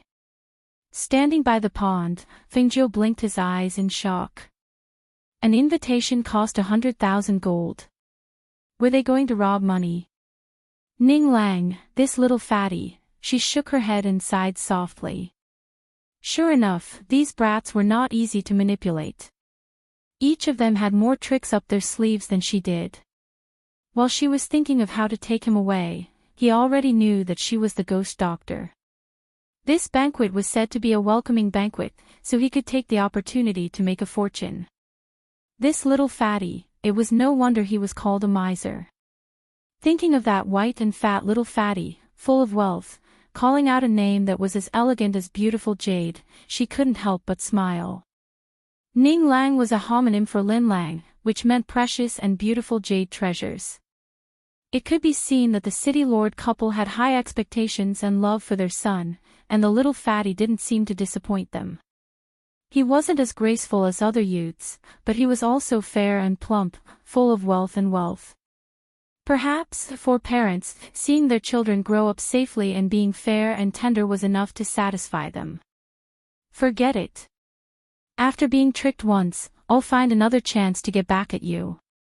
She chuckled and turned around to walk back. She returned to the courtyard and sat for a while. Not long after, Duan Yi opened the door from the other room and walked out. "I think I heard you go out." He rubbed his shoulders and yawned as he looked at Fengzhou, who was sitting in the courtyard. After a good night's sleep, he felt comfortable all over. It was one thing for him to be able to stay in a homestay, but if he didn't, he would have to make do with the night in the mountains and forests. He didn't have much rest. "Yes, I went out for a walk." She tapped her fingers on the table, her gaze deep in thought. No one knew what she was thinking. Seeing this, Duan Yi walked over and sat down beside Fengzhou. "If this little fatty doesn't come with us, what do you plan to do?" Hearing this, Fengzhou glanced at him and asked with a smile, "Then what do you think I should do?" Chapter 955. Fengzhou smiled and didn't say anything. If it weren't for her identity as a teacher, she wouldn't have specially brought them along. As for going to the Hell Mountain Range, she didn't plan to go. But on the way, she felt that it was better to go to the Hell Mountain Range than to bring them back to the academy to teach. "You're awake. I was just wondering if you were still asleep." Ning Lang, the chubby boy, walked in. A 16-year-old youth who wasn't tall, his appearance was quite likable. However, this likable little fatty was someone who was good at scheming. He looked at the two of them, and finally his gaze fell on Fengzhou. He smiled with his small eyes and asked, "Fengzhou, are you comfortable living here? Are you not used to it? Do you need me to help you change to another courtyard?" "No need, this place is quite good." She stood up and flicked her robe. "Then let's go to the front. The banquet in front is already prepared, and my parents are already there," he said with a smile, gesturing for the two to follow him. Let's go, let's go. I'm already hungry," Duan Yi said and walked out first. Fengzhou, who was behind him, glanced at Ning Lang with a smile, and followed him out to the front courtyard. "Front courtyard, why haven't we seen anyone yet?" "Yeah. We haven't seen anyone yet, is this real or fake?" "That's right, didn't they say that he's here?" The city lord's wife, who was sitting on the main seat, heard the people sitting on both sides whispering, as if they hadn't seen anyone yet, and couldn't help but feel puzzled. "Everyone, are you saying that my son hasn't arrived yet?" He went to invite his two friends, and should be back soon," the city lord said with a smile, but he was puzzled. He heard his son say that tonight's banquet was for his two friends, but why did he invite the rulers of all the major forces in Ning City? Moreover, none of them were absent, and some even brought their wives along. It was really strange. When the people sitting on both sides heard this, they couldn't help but smile. One of them asked, "City Lord, I heard that the ghost doctor came to your residence, is it true?" Hearing this, the city lord was stunned. The ghost doctor? Where did this news come from? Why didn't I know? He really didn't know. When did the ghost doctor come from their city lord's residence? The ghost doctor's reputation had spread recently, and everyone wanted to see her, but they didn't know where to find her. How could she appear in their city lord's residence? Moreover, if she's really in his home, he wouldn't know. City Lord, you don't know? Don't joke around. Tonight, it was your son who invited us. Oh, no. That person shook his head and said with a smile. Although it was an invitation, it wasn't. They had spent 100,000 gold to buy this invitation. The city lord was confused. He glanced at his wife beside him and saw her shaking her head, indicating that she didn't know. He couldn't help but look at the people sitting around him. He asked hesitantly, "What's going on?" Teet. Chapter 956. Hearing this, the city lord furrowed his brows in astonishment and his expression darkened. If this was true, then one of the two youths who came today must be the ghost doctor. Other than that, there were no other guests in the city lord's manor. However, if one of them really was the ghost doctor, then Lang had leaked the news and invited them to the banquet at the price of 100,000 gold each. This method was inappropriate. Just as he was about to ask the madam to find out what was going on, he saw the housekeeper walking towards them with a smile on his face. "Master, madam, the young master and his two friends are here." Hearing this, everyone quickly turned to look. They saw that among the three youths, the one leading the way was the city lord's son, Ning Lang. His chubby figure could be recognized at a glance. As for the two youths behind him, one was dressed in luxurious purple robes and had an imposing air of nobility, while the other was dressed in red robes and had a wanton and ostentatious air. Their gazes instinctively fell on the red-robed youth. When they saw that handsome yet somewhat devilish face, their eyes lit up and they all stood up. The ghost doctor. It really is the ghost doctor. Not bad, not bad. I also have a portrait of the ghost doctor. The real person is even more handsome and dazzling than the portrait. I didn't expect this. The ghost doctor is actually a youth. I always thought that he would be an old man or a middle-aged man. I didn't expect him to be so young. Ghost doctor, I am. In a moment, one by one, they rushed forward and surrounded Fingzhou. Their words were filled with excitement and their hearts were filled with excitement. Surrounding Fingzhou, some people asked for medicine, some asked for pills, and some asked for treatment. It could be said that this person said one sentence after another, not giving Fingzhou a chance to speak or time to react. Duan Yi, who had been pushed to the side, frowned and glanced at the smiling Ning Lang, asking, "Fatty, what ghost doctor? Is this your doing?" He, Duan Yi, don't you know? He's the ghost doctor. Recently, it's been spread all over the big countries that one of his medicines can help people advance, and one pill can restore a person's youthful appearance. His medical skills are superb and it's said that he's a ghost doctor who can snatch people from the king of hell. Thus, he's called the ghost doctor. Him. That's impossible, right? Duan Yi was slightly startled as he stared at Fingzhou. Although he was surrounded by a crowd, his expression did not change. There was even a faint smile on his handsome face.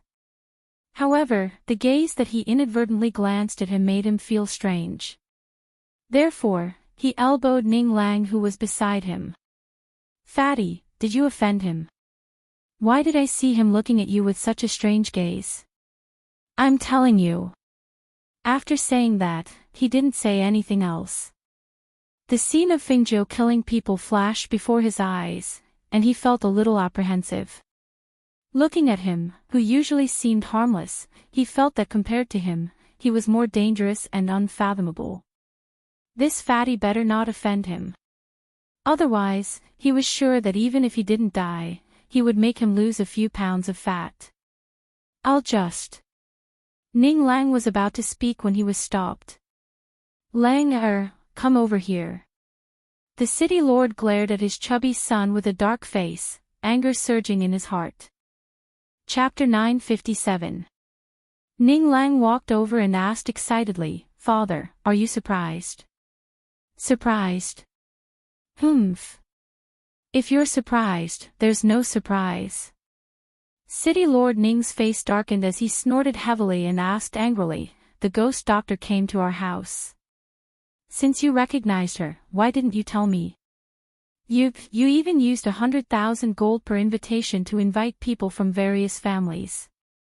You're such a bastard. What does it matter? I only pulled the strings so that they could see the ghost doctor. Besides, look, they've all surrounded him. If he were to take out the medicine to sell, it would be a considerable sum of money. I've even helped him." Hearing this, City Lord Ning shook his head helplessly. "Son, not everyone thinks the same way as you. Do you think that just because his medicine can be sold at a sky-high price, he has to quickly refine more medicine to sell? No, to him, he doesn't have to sell the medicine. In this world, not everything can be bought with money." He lectured in a serious tone and gestured for him to look at the surrounded red-clothed youth. "People who want to buy his medicine will buy it no matter what, whether it's at a sky-high price or through bartering. As long as they feel that it's worth it, they will spend the money. His medicine won't be sold, as long as it's not enough. Your actions today, you didn't ask for his opinion, did you? But I also brought him a chance to earn money. Isn't he happy that he can earn money? Do you think that refining medicine is so easy? Just by thinking about it. Nothing is easy. Refining medicine and pills are even more so. Otherwise, this world wouldn't value alchemists and medicine so much." Ning Lang moved his mouth but didn't say anything. He was originally very smart. When his father said this, he understood. Therefore, he seemed to know that his actions today were too much. "They came all the way here to see you, they must value you as a friend. Tell me, what kind of bastard things have you done? Now that it's like this, how do you think we should end this?" "This? He scratched his head and lowered it, not knowing what to do. On the other side, Fengjiu smiled distantly and said, "Everyone, I'm sorry." She walked out from the crowd and looked at Ning Lang. "Didn't you say you would treat us to a big meal tonight? Well, how about this, I'll treat you guys to a meal," he suggested, intending to apologize to him after they went out. "No need, just eat here. However, it's time to serve the dishes." Duan Yi just said that he was hungry. She said with a smile, looked at City Lord Ning and his wife, and cupped her hands in greeting, "City Lord, City Lord's wife." "Hee, Ghost Doctor need not be so courteous. Please take a seat," the City Lord said, hurriedly inviting him to take a seat. "My name is Fengjiu, City Lord can just call me Fengjiu." She and Duan Yi sat down together.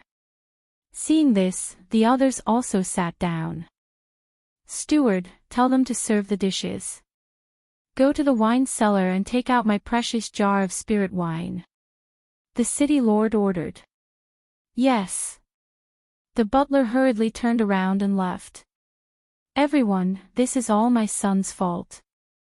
I will punish myself with 3 cups of wine and apologize to everyone." Chapter 958. Fengjiu glanced at Ning Lang and chuckled. "It's alright, this isn't much."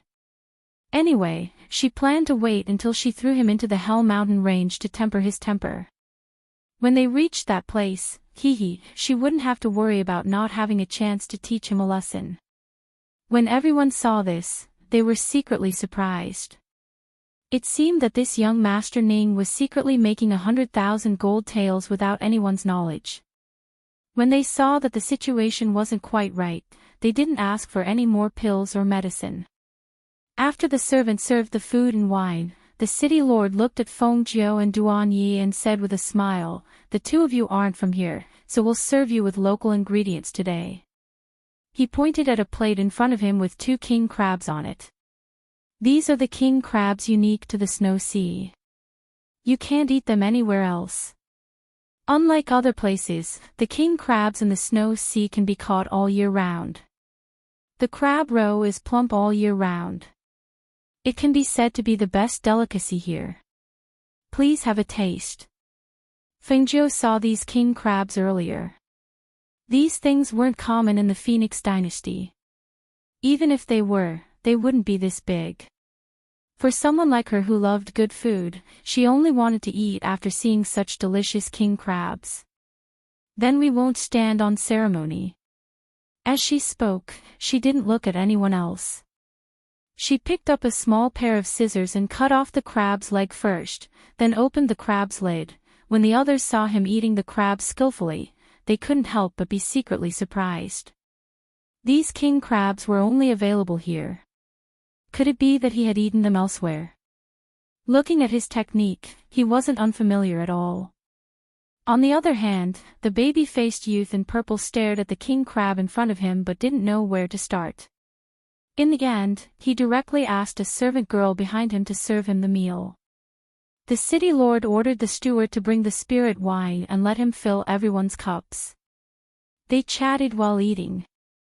Everyone was tactful and knew that they shouldn't talk about other things during the meal. Therefore, they only talked about some romantic things. After eating and drinking to their heart's content, the things on the table were cleaned up, and the spirit wine was poured for them again. Even though it was already late, no one wanted to leave. Instead, they were hesitating about what to say. Compared to the others, one of the husband and wife looked at each other and then stood up, cupping their hands in greeting towards Fengjiu. "Ghost Doctor, I am the head of the He family in the city, and this is my wife.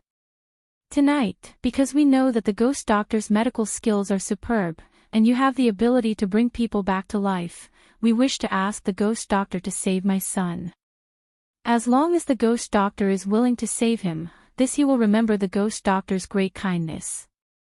If there is anything this He family needs this He family's help in the future, this He family will not hesitate to die 10,000 times. Young Master Feng, please save my son." That madam, he wiped away her tears, her face full of grief. We know that young Master Feng won't easily save people, but please understand the feelings of a mother. We really have no other way. The others looked at Fengzhou, their thoughts stirring. They knew about the He family's son. He was a rather outstanding youth, but it was said that he had some kind of bone-eroding wind poison. Both his legs were useless. They invited many doctors, even pharmacists and alchemists, but they all said that there was no way to save him. If he wanted to live, they could only chop off his 2 legs. Chapter 959. Seeing that everyone's eyes were on Fengzhou, Duan Yi, who was sitting to the side, looked at him in surprise and asked, "Are you really the ghost doctor? Are your medical skills very powerful?" Along the way, he had only seen him kill people quickly. He didn't know that he could save people. The ghost doctor. He had heard of this person before, and was said to be a very powerful person. However, what was powerful was not his skills, but his medicine and pills. A concubine of a first-class country had eaten one of his pills to regain favor. This matter had caused a great uproar in the kingdom of Qing, and everyone was clamoring for the ghost doctor's face-nourishing pill. And it seemed that his father had also sent people out to find the ghost doctor's whereabouts. Thinking of the description of the ghost doctor in the rumors, he couldn't help but glance sideways at the handsome young man in red beside him. If they hadn't mentioned him, he wouldn't have thought of him. Now that they had mentioned it, there really were some similarities. Fengzhou glanced at Duan Yi beside him and didn't answer his question. Instead, he looked at the He couple and said, "What illness does your son have? What did the doctors in the past say?" Hearing this, the couple couldn't help but be surprised and hurriedly said, "We invited many doctors to examine our home. They all said the same thing. They said it was bone-eroding wind poison. We don't know where it came from. We only know that the doctors said it was necrosis of the bones. Because it has been a long time, the situation is getting worse. 2 days ago, a doctor came to see him and said that if he wanted to live, he had to cut off his legs. But my son refused." Speaking of this, Madam He wiped away her tears and said, "He is still young. If he loses his legs, what will he do? We heard that the ghost doctor's medical skills are amazing, so we sent people to ask around for information about the ghost doctor. Who would have thought that we would hear from the young master of the Ning family that the ghost doctor was in the manor? So we came to ask the ghost doctor to save my son." Bone-eroding wind poison. Fengzhou whispered, "This isn't as simple as necrosis of the bones. Bone-eroding wind poison corrodes the bones, and fire poison attacks the organs. There is no saving the person. Ghost doctor, you must have a way, right? You have to save my son, please save my son. I can pay any price, even if you want my life." Patriarchy begged. As parents, they were willing to give up everything for their children, even if it meant their lives. "What's the point of him taking your life? Let me tell you, he likes women, especially extremely beautiful ones. You might as well give him a beauty than anything else." Duan Ye's voice suddenly rang out. Everyone was stunned and looked at Fengzhou with strange expressions. The ghost doctor likes beauties. Really? If that was the case, it would be easy. As a result, they were all thinking in their hearts, which of their daughters had reached the right age, or which of the women their families had raised to serve others with their looks were suitable. Hearing Duan Ye's unexpected words, Fengzhou glared at him. "Don't talk nonsense. This baby face, what did he say that she liked beauties the most? She was a woman. Why would she like a woman? What's more, how could he tell that she liked women?" Chapter 960. Hearing this, the corner of her mouth twitched. That is pure admiration. When a man looks at a woman, it is not pure admiration, it is all-colored admiration. Duan Yi had an "I knew it" expression. He did not believe Fengzhou's words at all. Fengzhou could not be bothered to say more to him. She looked towards the He couple and said, "How about this? I will go to your residence tomorrow morning to take a look. The situation will depend on the illness. Originally, she planned to wait for Ning Lang's answer tomorrow. Regardless of whether he agreed or not, she was going to take him away. However, meeting this person who was seeking medical treatment, just like what Madam he said, all parents in the world have the heart. Seeing their own son suffering, the pain of being unable to save him at any time, was even more unacceptable than taking their own lives. Although she was a cold-hearted person, she was also a sentimental person. She protected the people she valued and did not wish for the people she cherished to be hurt. Towards those who wanted to kill her and take her life, she could also be cold and merciless. But towards this kind of selfless and unconditional relationship between parents and children, she could not ignore it. It was one thing if she did not meet it, but now that she met it and they came begging, she would help if she could. Anyway, this kind of thing to her was just a matter of using her hands, but to others, it was a chance to live. Hearing this, the he couple was extremely emotional and hurriedly thanked. "Thank you, Ghost Doctor. Thank you, Ghost Doctor. We will immediately go back and tell this news to our son. Tomorrow we will definitely bring Ghost Doctor to our house." Both of them were extremely emotional. After thanking her profusely, they went back home, intending to tell this news to their son. The others watched the two of them leave. Someone opened his mouth and said, "Ghost Doctor, we..." Before he could finish, he was interrupted. "Everyone, please go back. No matter if it is medicine or elixirs, I have not refined them recently and have nothing to sell to you. Furthermore, my elixirs and medicines will only be auctioned and will not be sold privately."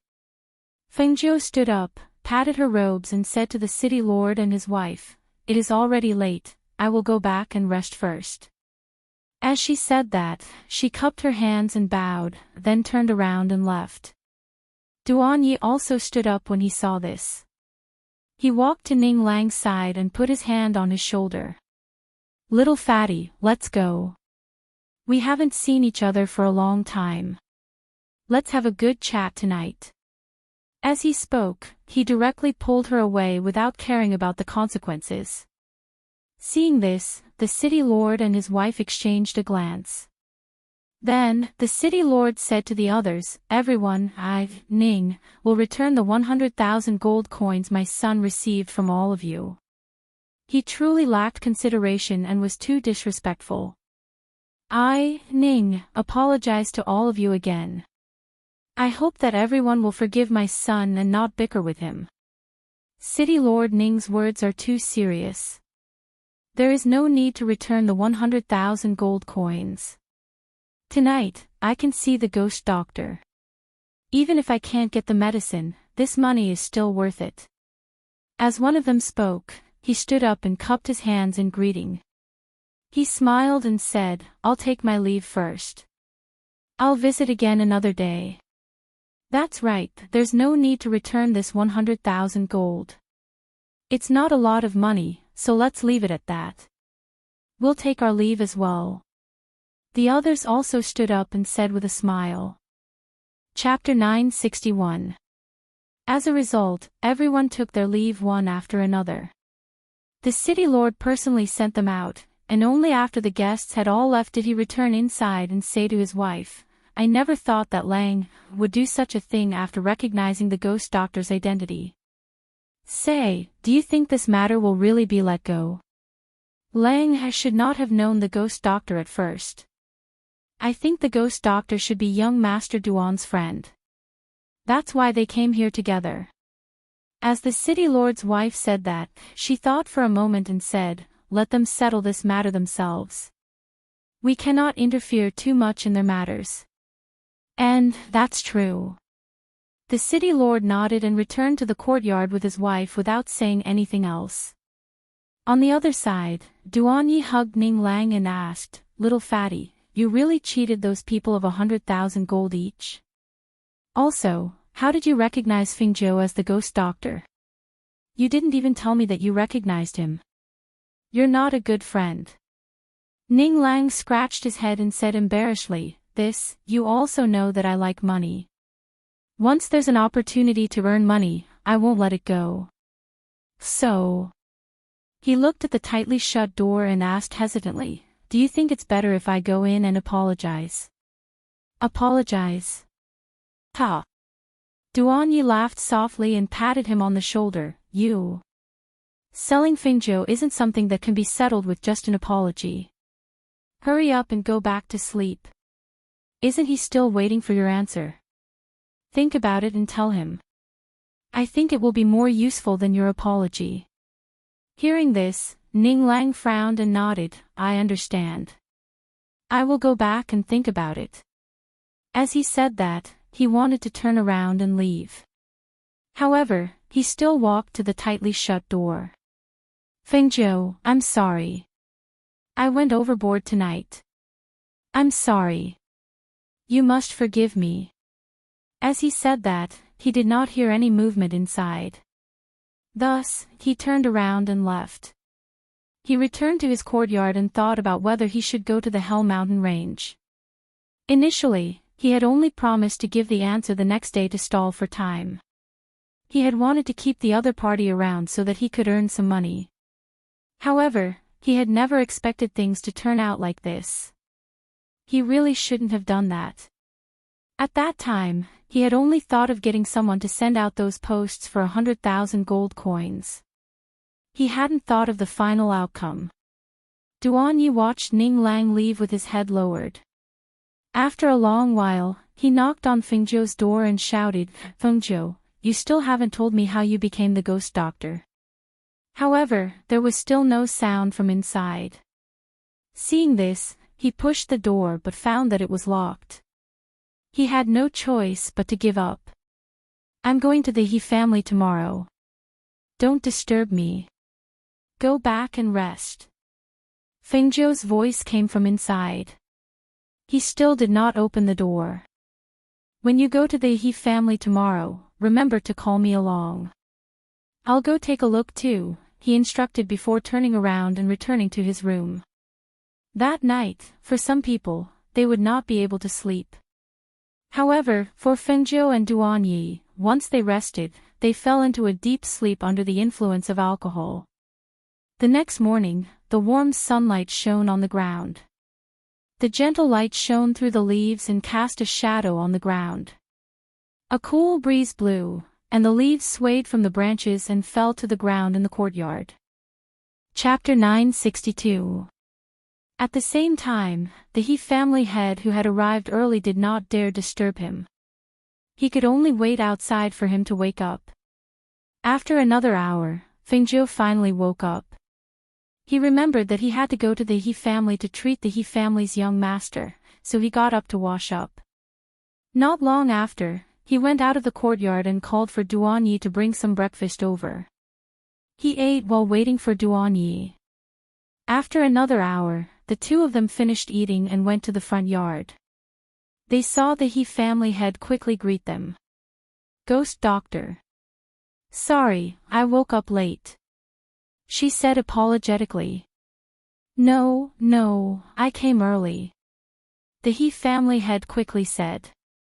Looking at the red-clothed youth in front of him, he respectfully said, Ghost doctor, the carriage is ready. Ghost doctor and Duke Duan, please get on the carriage. Fengzhou nodded and walked out with him. The two of them got on a luxurious carriage. The He family head personally rode in front to lead the way. Some people who didn't know saw this scene and were surprised. They secretly asked around. About an hour later, they arrived at the He manor. Madam He had already brought people to wait outside. When she saw them arrive, she quickly went to greet them. After bowing, she invited them in. Ghost doctor, this is my Hong Er's courtyard. Because his legs are inconvenient and he can't get out of bed, he couldn't come out to greet you. I hope the ghost doctor won't take offense. The He family head said. I won't. Fengzhou shook his head and walked in. Once inside, the smell of medicine entered her nose. The entire air was filled with an aura of death. She didn't need to look to know that this person was sick to the point of death. Open the windows and doors for ventilation. She indicated. Hearing this, Madam He quickly had people open the windows and doors. She walked with Fengjiu to the side of the bed. This is the ghost doctor young Master Feng. Quickly greet young Master Feng. Greetings to young Master Feng. I can't get out of bed to greet you. I hope young Master Feng won't take offense. Fengjiu's gaze fell on the man lying on the bed. The man was around 25 years old. His face was thin and pale. When he spoke, his voice was weak. In contrast to his pale face, his lips were red like fire. Seeing this, she nodded her head. Let me see your legs. Hearing this, the He family head walked forward and lifted the blanket on his son. The person under the blanket was only wearing a pair of short underwear. His 2 legs were shockingly swollen, and his skin was dark with a tinge of red. Seeing this, Fengjiu frowned slightly. She took a step forward and reached out to feel the temperature of his legs. Sure enough, it was as hot as fire. She frowned and looked at his legs. After a moment of thought, she said, "Lift up his shirt." Okay. The He family head hurriedly responded. He lifted his son's shirt and looked at Fengjiu. He didn't dare disturb him. Even though he was anxious, he could only watch silently. Fengjiu glanced at his abdomen and pressed down again. When she saw the man's pained expression, she withdrew her hand and said, "The fire poison is already attacking upwards." At this time, the fire poison in his internal organs has already spread. If he is not treated within 3 days, he will undoubtedly die. Madam He heard this and her legs went soft as she cried and begged, "I beg the ghost doctor to save my son. I beg the ghost doctor, I only have this one son." Chapter 963. Hearing this, family head He's heart was filled with joy as he hurriedly replied, Good. What medicine does the ghost doctor need? I'll immediately send someone to bring it over. He then walked out with him. Duan Yi, who was following behind, glanced at the person on the bed and thought to himself, how can he be cured when he's this sick? He really has some skills. Hongher, did you hear that? The ghost doctor said that nothing will happen. He said that nothing will happen. Madam He wiped her tears and stayed in the room to accompany her son. At the same time, she shed tears of joy because of Fengjiu's words. He Hong revealed a weak smile, "Mother, don't cry." He knew his own situation and knew that he wouldn't be able to live. As for this ghost doctor that his parents had invited, he had never heard of him before. He only believed 30% of his words, especially when he was still so young. How could he completely believe the words of a teenager? Even so, he knew that his parents were worried and could only cooperate. He was neither sad nor happy because he had already prepared for the worst, which was death. Even if the end result was death, he didn't care. However, his heart was still worried about his parents and he couldn't let go of them. He was the only son they had left. Thinking of this, the tears in the corners of his eyes couldn't help but flow out. They dripped onto the pillow and disappeared without a trace. Fengjiu first prescribed a medicine for him and had them boil it. He also had him buy the medicine according to the prescription. Family head he didn't dare delay and quickly ordered his trusted aide to boil the medicine. He picked the medicine that the manor had and personally went out to buy the medicine that they didn't have. Duan Yi had been following by Fengjiu's side the entire time. Seeing that she had been busy for half a day, he sat down at the table and asked, "Are you sure you can cure him?" "I don't think it's easy to cure him. I've treated the bone-eroding wind poison before, so it can be cured. However, it took too long for him to fully recover, so it's impossible for him to fully recover in a short period of time. However, after using the medicine, his life can be saved. As for the fire poison in his body and the damage to his body, he can slowly recuperate." She poured a cup of tea and drank it as she explained to him. Hearing this, Duan Yi supported his baby face with one hand and looked at him in confusion. "You really came from a 7th-ranked country?" Fengjiu softly laughed. What? You don't believe me? He nodded his head. How could a small 7th-ranked country have someone like you? He only softly laughed and didn't say anything else. Thus, he didn't ask any more. After an hour, Patriarchy walked in quickly with sweat all over his forehead. Ghost Doctor, I've found all the herbs. Find me a quiet courtyard, I will concoct some medicine for you. She stood up and said.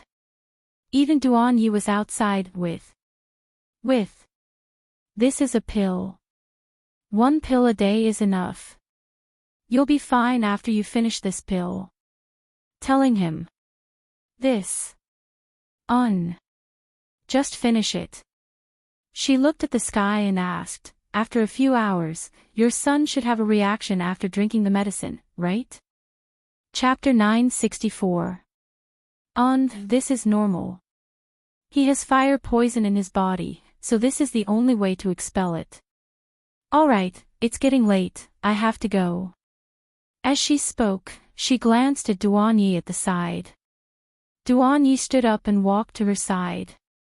Hearing that she was about to leave, Patriarchy hurriedly said, Ghost Doctor, please wait a moment. As he spoke, he gave an order in a low voice. Not long after, the housekeeper hurriedly brought something over. Ghost Doctor, this is a treasure that I obtained by chance. It's just a token of my respect, I asked the Ghost Doctor to accept it. Fengjiu originally wanted to say no, but when her gaze fell on the red cloth on the tray, her brows slightly moved, asking, What is this?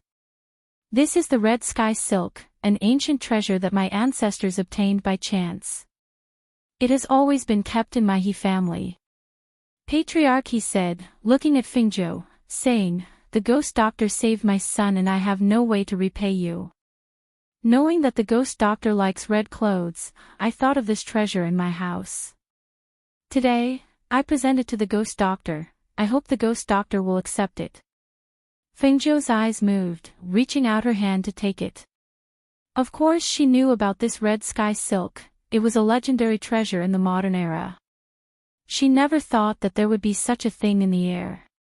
Mixed in the silk, it was 7 feet long and could not be cut by swords. It could be used to defend, attack, control, bind enemies, be used as a belt, or be used as a hand to tie the silk. It could be said that this treasure was really not bad. Since it is so, I will accept it. She revealed a smile as she spoke. Good.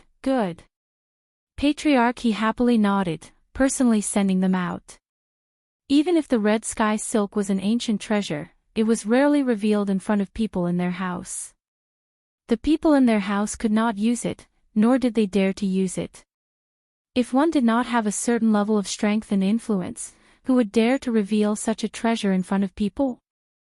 Sitting in the carriage, seeing him playing with the red silk called the red sky silk, Duan Yi could not help but curl her lips. This red silk is clearly a woman's plaything, I really don't know what good treasure it is. This red silk is indeed not suitable for everyone. Women are not picky, but not many men like this kind of thing. As she spoke, she raised her smiling eyes, however, I happen to like this kind of thing. 2 prescriptions and 1 bottle of medicine are enough to cure that person. His 2 legs are so swollen that it's scary. He frowned as he spoke. He hadn't seen it with his own eyes, so he still didn't quite believe it. However, the He couple treated Fengjiu like a god. They believed whatever he said.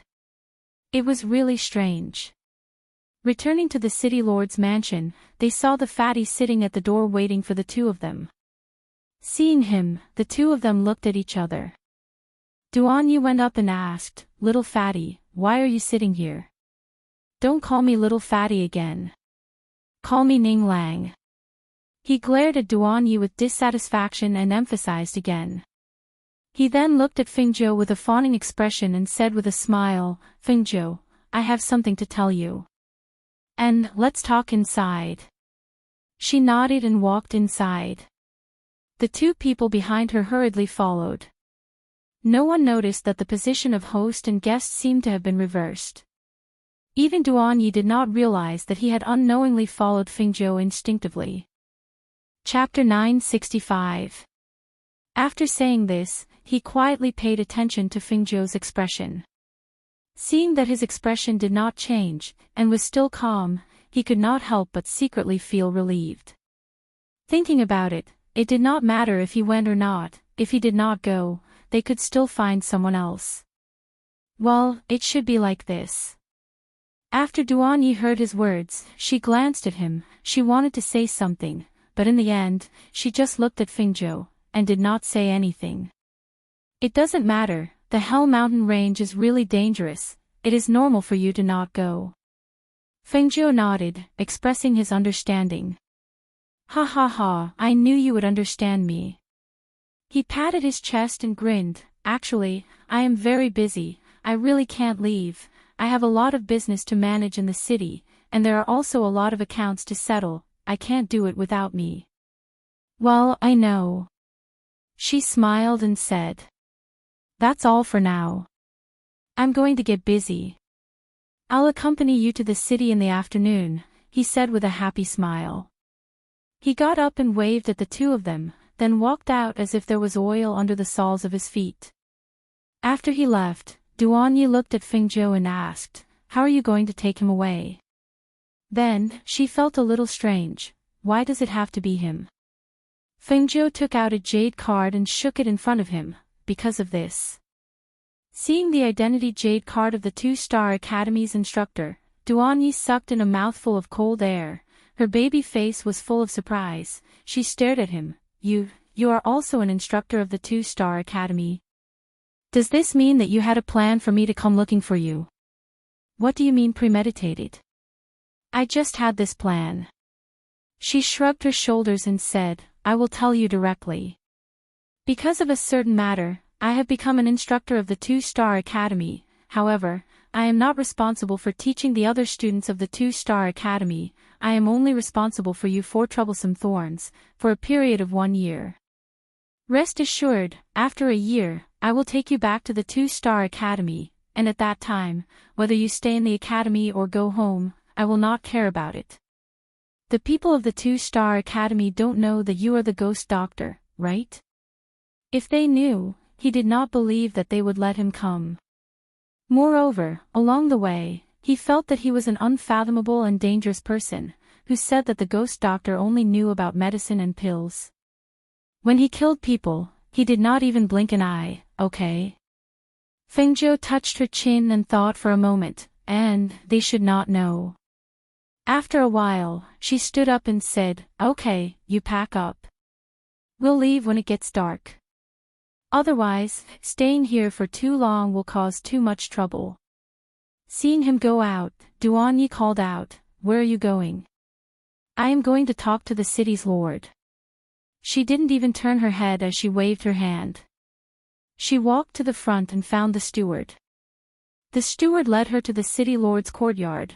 The city lord and madam were in the middle of a discussion when they heard the housekeeper's report.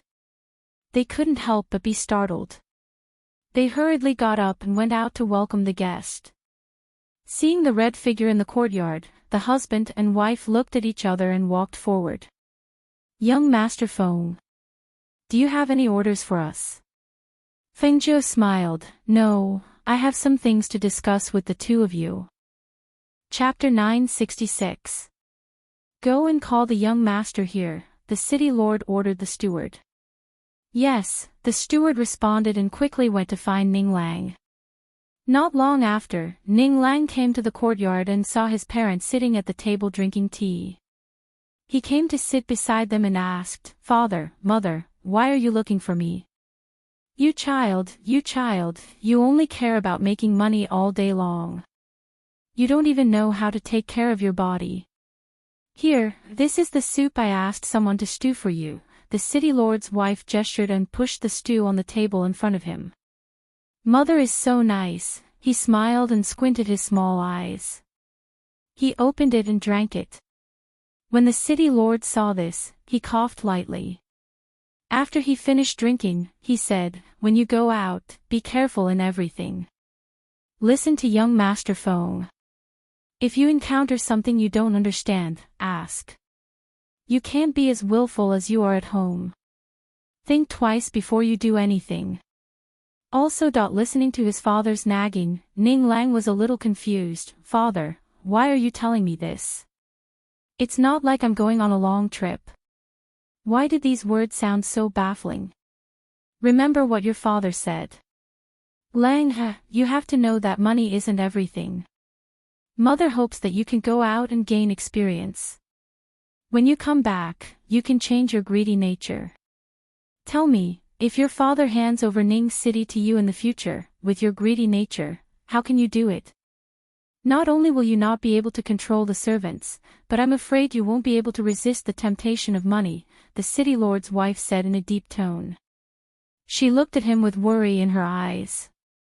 Mother, just. He paused and shook his head. Strange, why do I feel dizzy? He looked at his parents and saw that the two people in front of him had turned into four shadows. He shook his head and tried to see clearly, but he still couldn't see. His head sank and he fell down. Seeing this, the couple looked at each other and sighed softly. They put the things they prepared for him on him and ordered, ask a few people to carry the young master into the carriage. Yes, the steward responded and called 2 guards in to carry the young master into the carriage that had been prepared outside. On the other side, Fengzhou and Duan Yi also walked out, just in time to see them help the unconscious fatty onto the horse carriage. Seeing this, Duan Ye's mouth twitched, and he glanced at Fengzhou. He really did what he said and really took her away. At this moment, he strongly suspected that if he didn't agree to go with him, would he also be knocked unconscious and sent to the carriage like this? Thinking about it, it was indeed possible. Young Master Feng, everything is ready. As City Lord Ning spoke, he glanced at the carriage inside. He then bowed to Fengzhou and said, My good-for-nothing son, I'll have to trouble young Master Feng. Rest assured, City Lord. She nodded slightly and got into the carriage with Duan Yi. The difference was that this carriage didn't have a driver. The driver could only be Duan Yi, who had changed out of his luxurious clothes. Because they quietly left through the back door, this inconspicuous carriage quietly left the city when the city gates closed.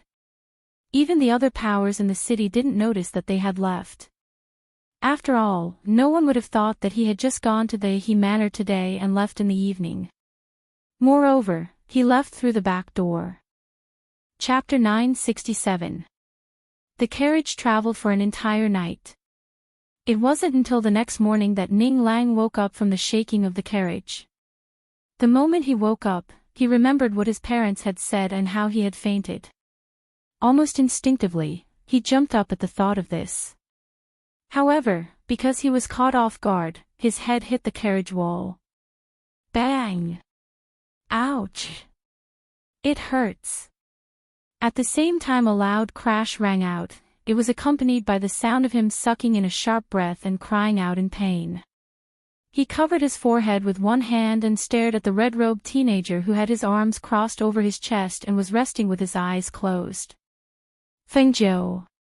I already said I'm not going. What right do you have to bring me out? You actually went to encourage my parents to drug me. You're too despicable. He pointed his chubby finger at Fengzhou and cursed. Fengzhou slowly opened his eyes. There was coldness in his indifferent eyes. Ning Lang. With just one glance, Ning Lang felt guilty. He couldn't help but put down the hand he was pointing at Fengzhou. Even his eyes looked evasive. The anger in his belly turned into grievance. He curled his lips and sat down, turning his head away from Fengzhou. I already said I'm not going. Why did you still bring me out? You even used such a despicable method. He muttered softly, but he didn't dare to point at Fengzhou and scold him again. Duan Yi, who was driving the carriage outside, heard the commotion in the carriage. His heart moved slightly. The more time he spent with Fengzhou, the more he felt that he couldn't see through him. Sometimes, he felt that he was quite easygoing, as if he could say anything. Sometimes, he felt that he had a strange personality and wasn't easy to get along with. When his face turned cold, the aura on his body was strange and scary. Even he had obediently become a coachman under his orders, not to mention little fatty Ning. From the moment you stepped out of the house, you have to listen to me. Don't cause trouble for me. Otherwise, don't blame me for teaching you a lesson. She said coldly, then closed her eyes and didn't look at him anymore. Ning Lang opened his mouth a few times, but he didn't say anything.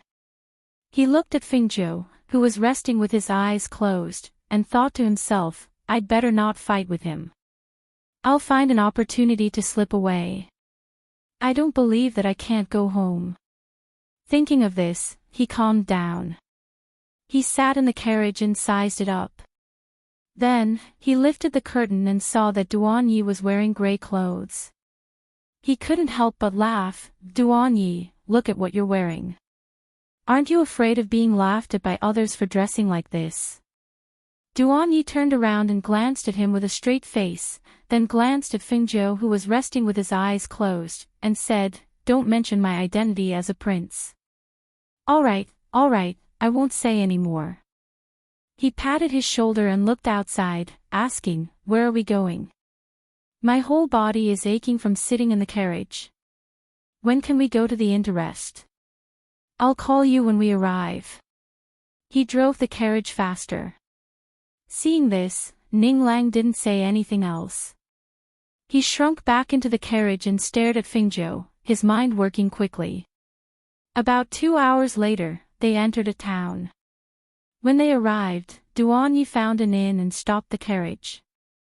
He jumped off the carriage and said to the two people in the carriage, We've arrived at the inn. Ning Lang was the first to jump out. His chubby body was quite agile. After getting off the carriage, he stretched and walked into the inn first. Boss, give me 3 of the best rooms. Chapter 968. When the people in the inn heard the voice, they all turned to look at the person who had just arrived.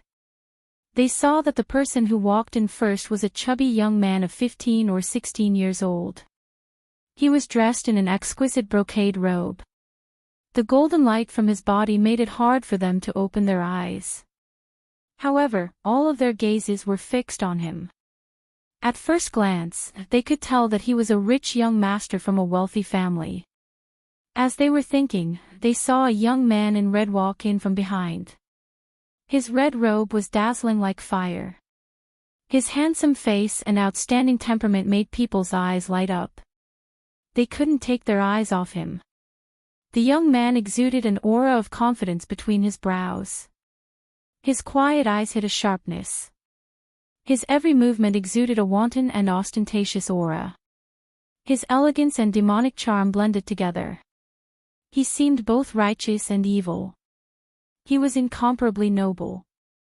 Beside the young man in red was a young man dressed in a gray robe. He had a baby face and looked like a child of 12 or 13 years old. His baby face was also extremely exquisite and outstanding.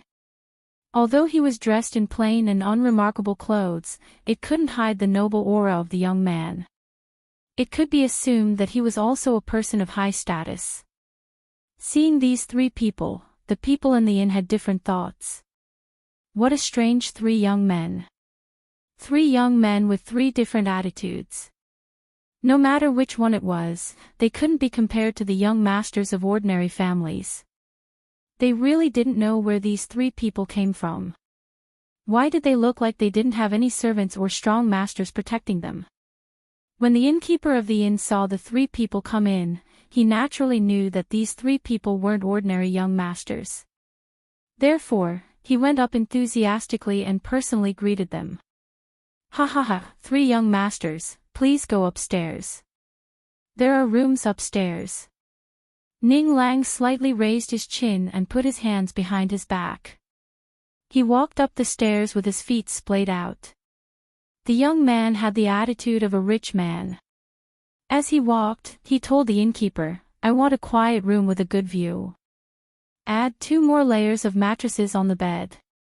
It doesn't matter if the room is a little expensive. The most important thing is that I live comfortably. Yes, yes.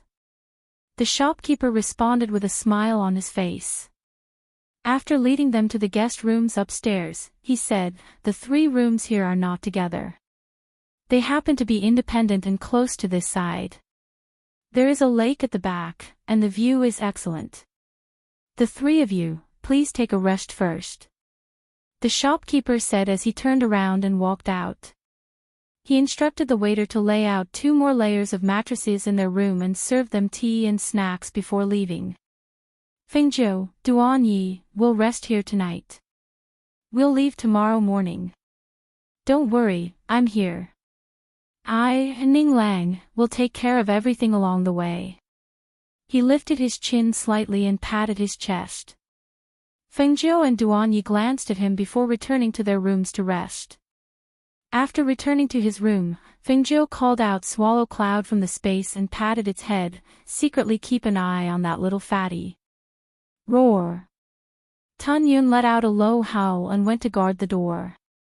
If Ning Lang wanted to leave, it would be able to sense it from here. After the 3 of them ordered food, they asked someone to prepare water for them to take a bath. Then, they returned to their rooms to rest. Duanyi, in particular, had been rushing the carriage since last night and didn't have time to rest. Now that he lay on the bed, he fell asleep in no time. As for Fengzhou, he sat cross-legged and cultivated. Swallow Cloud, who was lying by the door, paid attention to the movements outside. Chapter 969. He softened his footsteps and held his breath as he quietly walked downstairs. When he reached the bottom of the stairs and was about to leave, he was called. Young master, young master. The innkeeper called out with a smile, but his enthusiastic voice gave Ning Lang a fright. Ning Lang patted his chest and calmed his frightened heart. He turned around and glared at the innkeeper in a low voice. Why are you so loud? Why are you calling me? Young master, according to our inn's rules, you have to pay for the room for half a day in advance. You see. The innkeeper came to his side and said. Hearing this, Ning Lang frowned and said, half a day in advance. Are you afraid that we don't have enough money? No, it's because. Before the innkeeper could finish, he was interrupted. All right, you can just ask the person in red to pay for the room for half a day later. I still have something to do and need to go out. Don't waste my time. He waved his hand as he spoke, completely forgetting that he had told Fengzhou and Duanyi that he would pay for the entire journey. Or perhaps, he didn't forget at all, but his stingy personality made him happy to earn money. If he wanted to spend money, he would have to think about it. When the shopkeeper heard his words, he was stunned for a moment. He was a little confused as he looked at the chubby young man walking out. He thought that the young man's whole body was shining with golden light. He was rich from head to toe. He was very rich. But who knew that he would not even pay half of the money for the room? He thought, perhaps he didn't have any money on him. He shook off this thought as soon as it appeared. How could such a young man not have any money on him? At this moment, he saw a little beast follow him out. He couldn't help but be stunned. Whose little beast? When did it come in? However, before he could regain his senses, the man and the beast had already disappeared. Shaking his head, he was just about to return to the counter when he saw the red-robed young man come down. Smiling, he walked up to him and said, "Young master, that young master just now said that you can pay for the room. According to the rules of the inn, when you check in, you have to pay for half a day's room first. What do you think?" He rubbed his hands together and looked at the red-robed young man with a smile. Hearing this, Fengzhou raised his eyebrows and curled his lips, revealing a devilish smile. He said he wants me to pay for the room. Yes. The shopkeeper nodded. Fengzhou's smile deepened. He took out 2 gold coins and tossed them to him. Is that enough? Enough, enough. The shopkeeper's face was full of smiles as he hurriedly nodded and smiled. Fengzhou smiled and strode out. Relying on his contract with Devouring Cloud, he unhurriedly followed behind. At this moment, Ning Lang didn't know that he was being watched not long after he left the inn. It wasn't Devouring Cloud who was secretly following behind him, nor was it Fengzhou. It was a few independent cultivators. It could be said that they were being watched from the moment they entered the inn. The red-robed young man was handsome and devilish. The baby-faced young man had an air of nobility. As for the chubby little fatty, he had an air of wealth. His glittering gold outfit seemed to be telling others that he was rich, very rich. In addition, he didn't have any bodyguards accompanying him to protect him. He was only 15 or 16 years old.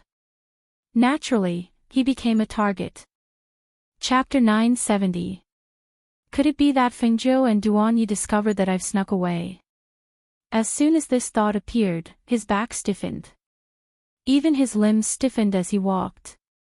However, after walking for a while, he still couldn't hear their voices. Something didn't seem right. If the two of them saw that he had snuck away, they would definitely stop him. Then, it wasn't them. Who's there? What are you sneaking around for? Bang! He abruptly turned his head and shouted. Who would have thought that when he turned his head, it wasn't someone's voice that responded to him? Instead, it was a heavy blow that came down on his face. The speed of the blow was so fast that he didn't even have time to dodge. He didn't even see who attacked him before he fainted. In the corner, Tun Yun was about to pounce out when Fengzhou stopped her. She carried Tun Yun in her arms and retreated slightly. She watched as the cultivators looked around before they carried Ning Lang away. Seeing this, she curled her lips into a smile and quietly followed behind those people. This little fatty was shrewd, but unfortunately, he was inexperienced and wasn't vigilant enough. He was only in the early stage of foundation establishment. When he encountered a rogue cultivator with a higher cultivation than him, he was completely defenseless. Oh, no, it should be said that he didn't even have the chance to fight back. He fainted immediately after being hit by the club. She followed them to a slum. This was a place where the poor, rogue cultivators with missing arms and legs, as well as some extremely vicious people lived.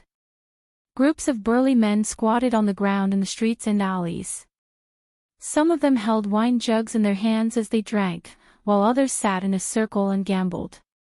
When she walked in, dressed in red, these people's gazes fell on her. They followed her closely, sizing her up and probing her. The poor commoners only had a few elderly and children left. Young women couldn't stay in a place like this because it was too chaotic. As a result, it could be said that there wasn't a single woman in this place. Of course, there were only a few fat and ferocious-looking female cultivators. Due to the poverty of this area, the place appeared to be somewhat dirty and messy. Garbage could be seen everywhere on the streets and alleys. The dilapidated houses had a faint feeling of looseness, as if they would collapse with a strong push. It looked very dangerous. As she walked with Tun Yun in her arms, her divine sense locked onto the few people who were carrying Ning Lang in front of her. Thus, she was not afraid that she would not be able to find them. Her pace was not fast, and she looked around from time to time. She frowned when she saw 2 4- or 5-year-old children playing with bare feet under the wall. This world was just so unfair. Some people lived in luxurious palaces, while others didn't even have a place to stay. Some people ate delicacies, while others starved and became as thin as a match. You too, come here. She stopped and waved her hand with a smile, indicating for the 2 children to come over. Although the 2 children were only 4 or 5 years old, they were still on guard. They looked at the cute little pet in Fengzhou's arms with envy and curiosity in their eyes, but they didn't dare to go over. Instead, they leaned against the wall and scratched the wall with their fingers. From time to time, they would sneak glances at Fingzhou. Seeing this, Fingzhou took out a box of desserts from his space and took out a piece. "Look, I have desserts. Come over and I'll give it to you." Chapter 971. Seeing this, Fingzhou's lips curled into a smile. "Don't play by that wall in the future, okay?" The two children nodded as if they understood. They stared fixedly at the pastries in her hands and gulped. "Here, this is for you." She saw that the two children's hands were very dirty, so she didn't hand them directly. Instead, she put the pastries back into the box and handed the box of pastries to the two children. "Take it home and eat it." The two children seemed to be in disbelief. They stared blankly at the godlike person in front of them and couldn't help but ask in a small voice, Are you giving it to us?" "Yes, it's all for you." She placed the pastries in their hands and said, "Go home." The two children smiled happily. After receiving the pastries, they quickly ran away without even thanking her, as if they were afraid that she would go back on her word. Fengzhou smiled, and only then did she lead Tun Yun in search of those people. In a dilapidated mud house, a few strong men threw Ning Lang onto the ground. One of them panted and wiped his sweat. "This kid is as heavy as a pig. I'm exhausted after carrying him for so long. Hurry up and take off all the valuable things from him," another person said. As the other person spoke, he had already started rummaging through Ning Lang's body. He took off his jade pendant, golden belt, and the rings on his fingers. The three of them then began to divide the items among themselves. "This kid has quite a lot of things on him. Come, this is for you. This is mine.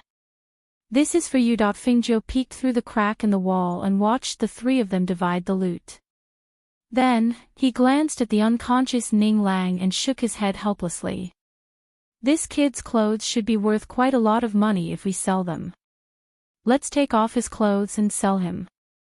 We can still make a profit," one of them suggested. "That's right. The material of these clothes is very valuable. After we take them off, give him a piece and quickly sell it." Another person nodded in agreement.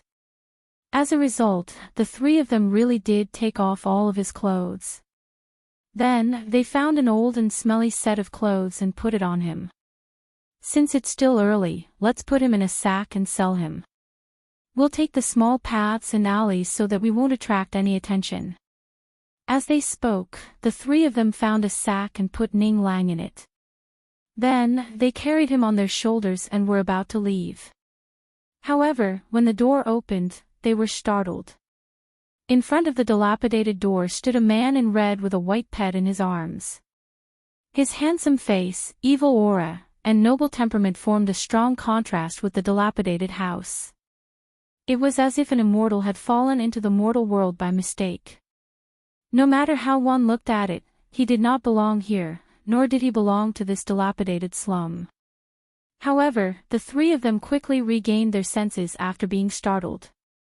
The three of them glared at him with dark and ferocious faces and shouted, "Who are you? What are you doing here?" Actually, they recognized him. He was in the same group as the fat man. They had come in the same carriage. However, they did not expect the young man in red to find this place. How did he find his way here? They did not even know that he was following them.